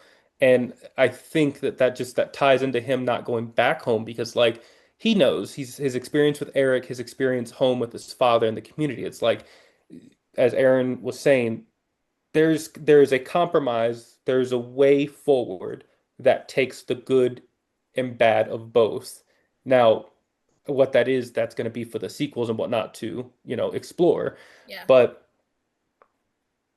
in the relation to our reality, our social constructs, I feel like what is really being asked is for us to just take a step back and look at what is really important. And if I was to extrapolate anything from that, I think, at least from Boyle's perspective, it is just love your people and remember them in the time that you have because the world is hurtling to something. And it's in the process of that, don't forget those, that are closest to you. And even those who aren't closest to you, because I think we can all to somewhat agree that maybe man's time on this planet is finite. And I sure fucking hope so. Just kidding. yeah, It might. I Yeah. It yeah, might yeah. be. Yeah, man's time is finite I'm and not we that negative. That's just a kid. I'm kidding. Yeah. Yeah. no, I know, but yeah, it's just, there's still good to be had, but we have to approach it with I guess this form of tact. I feel like I'm losing the plot here. No, No, that's a good point yeah, you're you're bringing up making. a great point. I mean, look, like humanity's time is finite. That's just how life works, is how species work. Like humanity's been around for like 1% of the Earth's history, right? Like Mm. Yeah, not at some even. point we will not be here anymore. People are like, oh, we're gonna kill the planet. No, we'll change it. we'll definitely change it, and The hopefully planet it will keeps us outlive us. around. Yeah. Yeah, but it's we're all gonna be gone someday, and I think this movie is you're right, Max. It's such a testament to being like, look, you're like, yeah, it's gonna end at some point, but it's This important is to a remember tangent, it. but Max, do you like Claire Denis' High Life? Haven't seen it. It was one. So I live out in the Netherlands. It did Must. play here, and I don't think I got to it. But I have heard it's very good because that's the one where she basically rapes Robert Robert Patterson Pattinson. with his But like, to Oh, impregnate I her. yeah. mean, set that aside. Like, set aside the shitty like discourse about the Yeah. movie, which you will because you're a critical thinker and you love movies. But like that movie, the themes you're interested in that you're talking about right now, that movie tackles them like a gut punch. It's Mm. like, is there a Does. point in continuing to exist when there's no hope? What does humanity look like when they're hurtling towards literally a black hole? Like it is, and it is such a thoughtful. And It's that's yeah. Go ahead. Sorry. no. It's like a thoughtful and like beautiful movie, and it's Claire Denis, so it's also perverted and gross, but like A little it's bit. uncomfortable to watch, and yet has this intense, totally not. It's totally earned pathos in that Mm. film that never felt overwrought to me. Like I always felt like it was just this incredibly delicate balance of Claire Denis, perhaps, or the film at least, thinking about like, I feel like such shit about humanity, and also I'm hanging on by a thread of hope. It's a beautiful film. And I think that's also the point of the baby in 28 years later is Probably, yeah. Yeah. again going back to the Blank Check podcast because it's fresh in my mind, and also to some extent I think about it too in terms of having kids. But the one of the guests they had up there, she was saying that she's wrestling with having kids because it is something she wants to do, but like she has to struggle with like, is it even right to bring a kid into this tumultuous world that we have? And I sometimes think about that with, my girlfriends. It's like, should, is that she very much doesn't want kids. I don't really want kids, but I think it's healthy to have the conversation of, do we want kids every now and then? And I think what 28 years later does so elegantly is that it understands that there is still beauty to be found in new life, even at the end of one species and the beginning of another. And I still think there are in our reality real ethical concerns, but there is beauty to letting new life form in a world that is gone to hell. Um, Yeah. And it doesn't at have least to in be the life context of the literally. film. Like, it Yeah. doesn't even have to be life literally. It can be like new Art. ideas, new art, new Yeah. ways of thinking, new politics, Yeah. new, like, the baby can be I mean, kids on screen is a whole thing. So, like, it can be an analogy for any number of things that a person would want to read onto it if they didn't want the sort of, like, potentially sketchy, like, pseudo pro-life And the kid being implications. delivered back to the island, I was actually afraid because I thought, are they going to kill that baby? I hope they don't.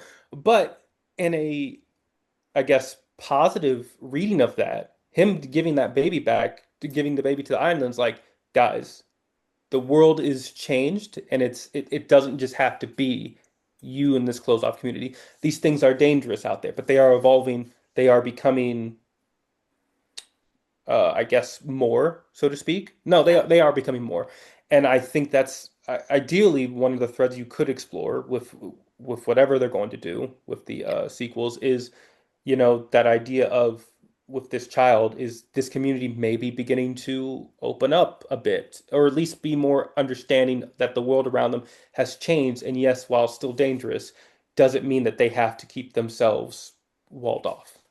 And And I, Yeah. yeah, eventually that stuff change is always going to roll up to your door. That's yeah. why whenever people are like, oh, we're cooked, this bad thing's just going to be the same way forever now. No, it won't. Like, just that's impossible. That's just not going to happen. You know what I mean? Yeah. It's a culture shock. You all know what culture shock is, right? Everyone knows what culture shock is. It's very clear and blatant. And I think culture shock is what happened to a lot of people who didn't like this movie. Like, it just I Um, genuinely believe that. I'm not even saying like the criticisms are wrong, or like Aaron, I'm not saying any, like, you're making great points and stuff like that. And this conversation's been really invigorating, and you're such a great guest. We got to have you on again soon. But like the culture shock of this movie, just how it's telling the story, it's not normal. You know what I mean? This isn't like a Yeah. normal movie experience. I was talking to another friend of the show, Andrew Salazar from Discussing Film, and he was like, "I see why people don't like it. They'll get it someday. I totally get why they don't like it right now because movies aren't made like this." Yeah. And that's true, which is also why culture shock, which the Oxford Dictionary describes as a feeling of being confused and worried that somebody may get when they visit another country or experience a different way of life or set of attitudes because the experience is so different from what they're used to. The primary example of this in the Oxford Dictionary website is he had never left his village before, so arriving in the capital was a big culture shock. What the fuck That's happens at the end brilliant. of this movie?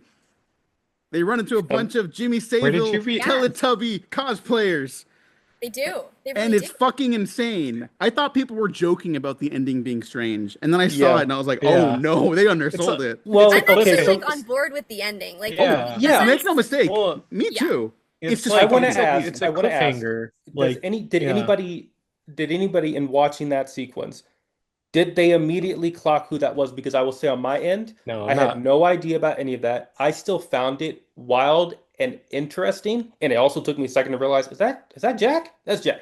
I knew. So I Yeah. I had That's knew. our to look it boy. up. As Yeah. soon as I got home, I looked up. I saved some readings Jimmy from some Silva. people, and I immediately looked at them like, oh, that's terrifying. Oh, Yeah. so I'm very curious. Yeah, did anybody Well, else clock who and what that was doing? no, No. it's yeah, it skipped right over my head I mean, because I knew it was like, I knew it was Jack O'Connell, but Mm. like hmm only insofar as like Sinners is still fresh in my mind or whatever. Yeah. But can I say one thing about culture shock before we totally dive into the Yeah, ending? yeah, please, Sure. please. Okay, Yeah. so this is something I meant to bring up earlier actually, which is like, first of all, I have to shout out another amazing zombie film that is incidentally made on what we call Canada, but Blood Quantum by Jeff Barnaby. Oh Yeah. yeah. It's a fucking brilliant zombie movie. That and it is what I deals- think I got mixed up with Pontypool, but Yeah, go ahead. well, yeah, and they sort of like, they're sort of two sides of the same coin, thinking about like Canada and Canada's history. But Jeff Barnaby was RIP and lost way too soon, obviously. He is Indigenous, so he was specifically thinking through this lens of like, what would happen if this group of people for whom the apocalypse had already happened, like what would happen if they were engaging with the apocalypse and if they had their sort of, what he turns like the notion of the reservation on its head, and instead it becomes this kind of like safe haven, because in the lore of Blood Quantum the virus only affects white people, so we're actually Safe. settlers. I don't know. One sort of interesting thing in the film is that there really are only like Indigenous characters and white characters. I don't know that there's like a multicultural, like multiracial concept of like settlerism in Blood Quantum. I'd have to rewatch it, but or like diaspora. I don't even know. I haven't thought about it from that lens before, but it is such a fascinating movie about like how, first of all, zombies have always represented culture shock. They've always represented like anxieties about capitalism and or religion and or, I don't know, paste your idea here kind of thing. Insert concept here. But it's funny because like in something like 28 years later, you've got this island that's all like colonists, like it's a like England is like colonialism, big Literally. C colonialism. Yeah. But now they're stuck like on their native island, essentially, like stuck there, unable to colonize again. And what happens is actually this kind of like, again, just cultural cul-de-sac is the word you use, which I really like, of going in circles of like repeating a kind of toxic or bad culture, or like at least regressive, because they can no longer like go out and like violently colonize these other cultures and appropriate those ideas. See, I like the movie. Anyway, Blood Quantum. Now let's talk about the ending, because it's doing something interesting with culture shock. Yeah, the style of the movie, it's not like it changes too much, but it's very aggressive. Mhm. I think people think it's like a joke, and I think part of the, Yeah. it's not a problem, but I'm going to describe it as a problem. It's not a problem with the movie, but I think part of the or I guess mistranslation almost of how people are understanding it in America, or like in North America at least. Because in the UK, apparently everyone's like, "Whoa!" At They least most just people got it seem to be. immediately. They're Yeah, just and like we don't yeah. know who Jamie Savile is. I don't know what Jim will fix it is, and I looked it up because I wanted more answers. And we're gonna get to the questions because it is very deeply disturbing what that implies. Somebody said it's basically like imagine Bill Cosby. For These people England. are cosplaying as Bill Cosby from the Huxtable. I haven't seen the show, but Yeah. he's The Huxtable cosplaying family. the Huxtable family. But we don't know about Bill Cosby. That's essentially like the American version of it, which is Yeah, like that's Yeah, pretty that's a similar. good summary, I would That's say. actually that's very succinct. Yeah, Yeah. it's like Catch that me up, level. because I don't catch me So up. I feel like Jimmy I'm Jimmy not. Savile was a talk show host and like a children's like television Entertainer. programmer, entertainer. He died in 2010, I he was believe. knighted. We have to also. Yeah. 2011, excuse me. Yeah. Big Jimmy. deal for jolly old England.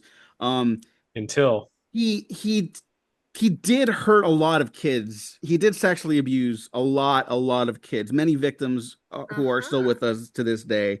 So there is genuinely just a chance this is a massive miscalculation of an ending where people like this is just kind of offensive because they were hurt by this very real person. Yeah. But these the accusations and reveals of this did not happen until after he died in 2011. So culturally speaking, Jimmy Savile and his show Jim Will Fix It ran for like years prior to 2002, which 28 days later takes place during. And we see Um, Teletubbies, so we and we know see there's like Teletubbies, yeah, yeah. Yeah. everyone knows Terrifying. Teletubbies. So that idea of like the pop culture stagnation now just leaves like these ghosts like that wow. defines entire generations of people. That's the scariest thing in this movie to me. It's Yeah, not they're like stuck in that time period Yeah. of like And Yeah, then- these like 2003. fragments of. Well, again, the movie has so much to do with memory. Like, and Jodie Comer's character, like, the only thing she's sort of given of real substance in the film is this, like, she is editing. Her brain is editing her life as she experiences it in a fractured way. And so, you know what? Garland might still be thinking about some Annihilation themes. I just realized. Oh no, yeah. Yeah, I think so. most in common, I think, in terms of like anything he's written besides 28 Days Later. I think Annihilation's a great comp, which is Yeah. also my favorite of his directed work. Oh, I love that film. Yeah, it's I an think incredible movie. beautiful. Yeah. But yeah, like you're right. I think that's such a beautiful observation. What did you say? Ghosts. That sort of like fragmented cultural memories Yeah. in Because they're not going to standing- know. So how do you, they're not going to know. And you would like to think that, I don't know if the literal interpretation, now knowing who Salvis is, means that those characters are themselves pedophiles. Yeah, it doesn't mean that, or but victims. They could be Yeah. victims. Or victim. Yeah, that's the other thing. Yeah. But it is interesting because it's like how does that translate? Does that mean the next one was them discovering that, oh my God, they do find that out? It's very interesting, and I think critic Robert Daniels, he's from Chicago, he noticed it's probably the most chilling scene in the film because it's like if that's the sort of cultural stoppage that an entire generation has, you can only imagine then like what else in the context. And that's not even talking about when you look at the rest of the world, because the rest of the world has progressed. They have the phone. Uber and delivery drivers. Like Yeah. what does the world 28 years later, the rest of the world look like culturally, politically, Yeah. juxtaposed to like this specific kind of cultural stagnation? I think that's super fascinating. I mean, Yeah. like Aaron, I love the point you bring up about the memory aspects of this film. I think a great sequel, not standalone sequels, that's a different conversation, but like a saga sequel is in conversation with the themes of not just the entire franchise, but with the previous film.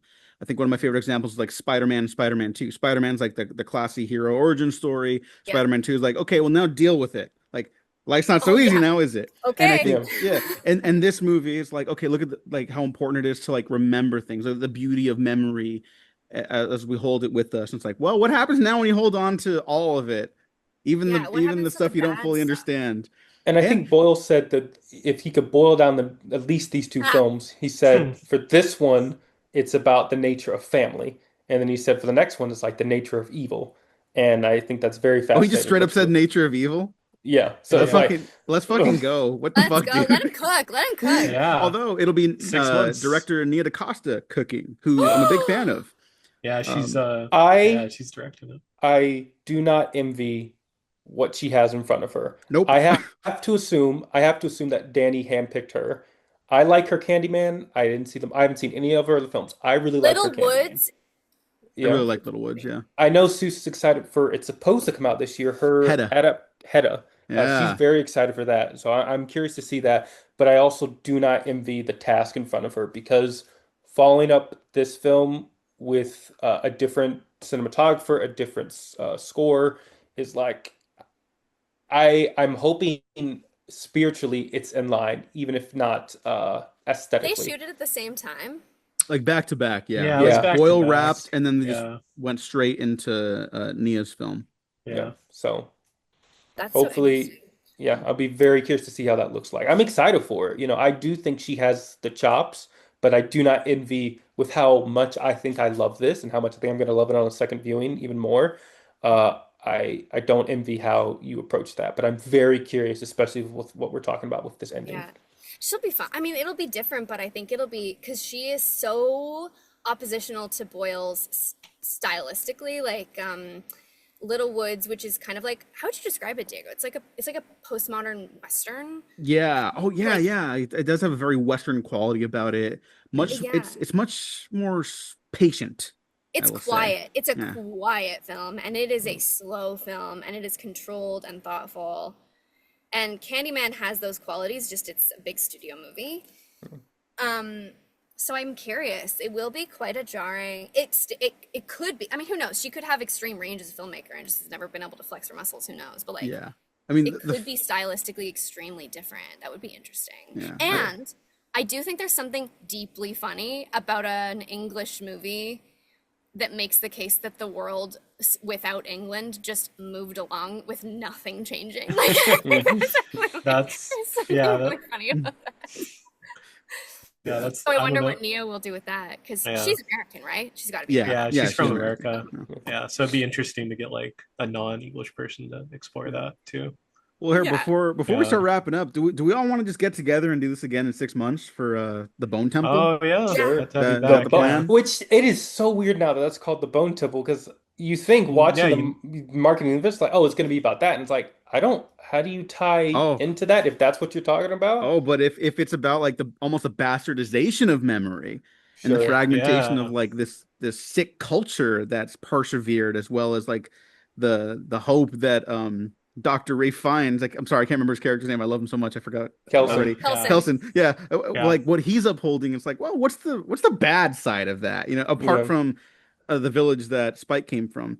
And that this guy's fucked up, not just because he's played by Jack O'Connell, who's great and is apparently like a real class act to work with. That opening scene where all the people die around him horribly, including the little They girls. fucked them kids up. Yeah. Jesus. That's He's a like crazy the opening. priest I or love whatever in the church. Like I think it's his dad or whoever, It's his right? dad. His That's dad. because he gives him the cross. And that's Yeah, he gives him the he's wearing. cross. Mhm. Yeah.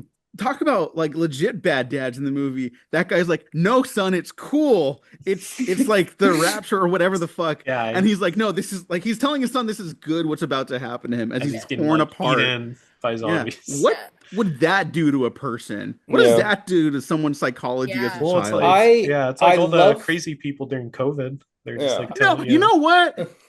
There weren't that many crazy. There was no one who did that during COVID. There was no one who got infected with COVID. They got and was like horse "It's okay, tranquilizers son." instead of vaccines. Okay, you know what? Yeah, you're right. You're right. Oh my God, yeah, I this love- guy's Just, thinking like, anti-vaxxer. Just let the old people die. Yeah. That was the equivalent during COVID. Was like, they're old. Who gives a fuck? Close Yeah. off the old folks' homes. That Yeah, was this- I His love when dad that was Andrew priest is- Cuomo. Yeah. Yeah. Oh my God. It's okay, he Uh, lost. Go fuck him. Yeah, he just Congrats, lost New York. as of this moment. He conceded. Yeah, we're none of us live in New York, and we're all like, Yeah. Yeah. I love when he's infected, he rises up like he's ascending, which I thought like, I felt like that's the film at one point trying to hint that like maybe not legitimacy to the culty shit that he's saying, but it does seem almost like religious zeal that he gets Mhm. transformed and he rises up like he's, ascending to infected heaven. It Yeah. I reminded me don't of, sorry to cut you off, Max, but that sequence had this sort of eerie, like, kinship with Aronofsky's mother. I was like, Mm. there's Cool. something weird there. But continue your Yeah. thought. I'm so sorry. No, no, no. I like that, and I wonder. I don't. That doesn't seem like something they're going to revisit. Right. But I suppose if you look at Jimmy as we see him at the end of the film, and we Yeah. also know that they do have a presence a little bit throughout the film with the guy who's hanging upside down, the names carved in him, the graffiti Yeah. about Jimmy. So I do wonder, maybe there is, if the cult of Jimmy as he is older, perhaps there is also relation to maybe his dad was in a cult of a sense. And you know what I'm saying? Like maybe that it's sort of the bastardization of Spike sees the tradition of the Holy Island and his people, and he rejects it, and he wants to find his own path, and then maybe up against Jack O'Connell's Jimmy, and he sees that's what he could become should, if Jimmy is in fact following the footsteps of his father. He did embrace those ideas and beliefs. I don't know. I'm pure speculation, but maybe Yeah. there is a contrast there to come with the Bone Temple. Yeah. There is kind of a weird thing with like religious guru. Like there's lots of like warning flags about just religious zealotry like in general. And it's you just pointed out for me that actually Spike does mirror his father in that like Aaron Taylor Johnson's like younger self like doesn't agree with his dad being like, it's okay, son, don't worry. And nor does Spike agree with his dad saying, no, stay here, it's okay, this is how it's supposed to be. So there is a kind of interesting like genealogical um mirroring Juxtaposition. there. Yeah. Because also, I think Aaron Taylor Johnson is coming back for the sequel, and Yeah, I believe maybe so. him and Jack O'Connell's Jimmy, maybe they're about the same age, so maybe it'll, a clash of Yeah. father figures, so to speak, Yeah, which would that could be be interesting. interesting. I'd love to see them interact. They're so different. Yeah. Hmm. Yeah. Yeah. I think everyone's back for the sequel. I'm not 100% sure, but either I Yeah. kind way, of don't want Ray Fiennes to come back. I kind I'm of, pretty. I mean, it's named Didn't after didn't he his die? abode. yeah, I know, but Yeah. Um, but we will see. Any final thoughts on any of this? Really, thoughts for the Bone Temple? Nothing. Hmm. Aaron, where do you land? Are you still not liking it at the end of this Yeah. Let's conversation? see. No, I mean, of course not. No, like Okay. I can always talk myself into thinking a movie is better than my first because like your first knee-jerk reaction to a movie is where the interpretation starts. It's never where it should end. So Hmm. like I think a negative reaction is just as valid and important and telling as like a positive one. And it's probably not a movie I'm gonna like love and cherish and rewatch over and over again. But I love talking about movies with people more than anything else, and I can do it for hours, as evidenced by the fact it is now 1:42 a.m. in Yes, Toronto. we will wrap up now. I Um, promise. and I like you guys illuminated certain things about it for me, and it was such a joy to just shoot the shit for a couple hours. Yeah. It was really great having you back too. Yeah. Yeah, thank you very much for coming on. Great to finally meet you. Your stuff with Gene is always great. Thank you Where for can having people me. find you online? Yeah, so I mean, I'm not like an influencer or anything, but I have an Instagram. It's at @Aaron_Mick. I'm on Twitter, but don't bother because I never go on there. Oh, sorry, I'm on X. No, we call Oh it Twitter. It's no. It's fine. just No one Twitter. calls it that. Yeah. Good. Okay, I was like, I'm not gonna do that. No. Yeah, And we're you adults. can catch me, I don't know, out here hustling, trying to make some movies. I should shout out my artist collective. Mhm. I'm part of an artist collective called Studio Hearth, and we have a project that's ongoing called Fade In. You can find both on YouTube. We're doing some fun, interesting, filmy things. So, yeah, that's me. No, thank you so much for joining us, Max. Plugs. You got some? Yeah. I won't plug the previously mentioned writings I've done, but you can find me on most social media platforms under ODST Spartan, on Twitter, on Blue Sky, and then I run the Action for Everyone social handles on Twitter, Blue Sky, the Discord, and also Instagram. Aaron, I will just say, when you shouted out your Instagram, I just followed you over there. Yay, I'll follow you right back. But that's usually me up there. I don't know how to use Instagram. I just post the episode and maybe a meme, but I don't get it. That's half the battle. Yeah, but Aaron, if I messaged you if you get a message from the A40 account, that's me. Cool, amazing. But no, I've had a really great time this conversation. Not to toot my own horn, but I think me coming up with the I Am Legend, I'm like, I think maybe I'm cooked there. I think I'm good. That was good. I didn't think of good. that. It was a good shout. Yeah. But no, this is a great conversation. Aaron, it's really great meeting you, talking with you. Dog. He's so cute.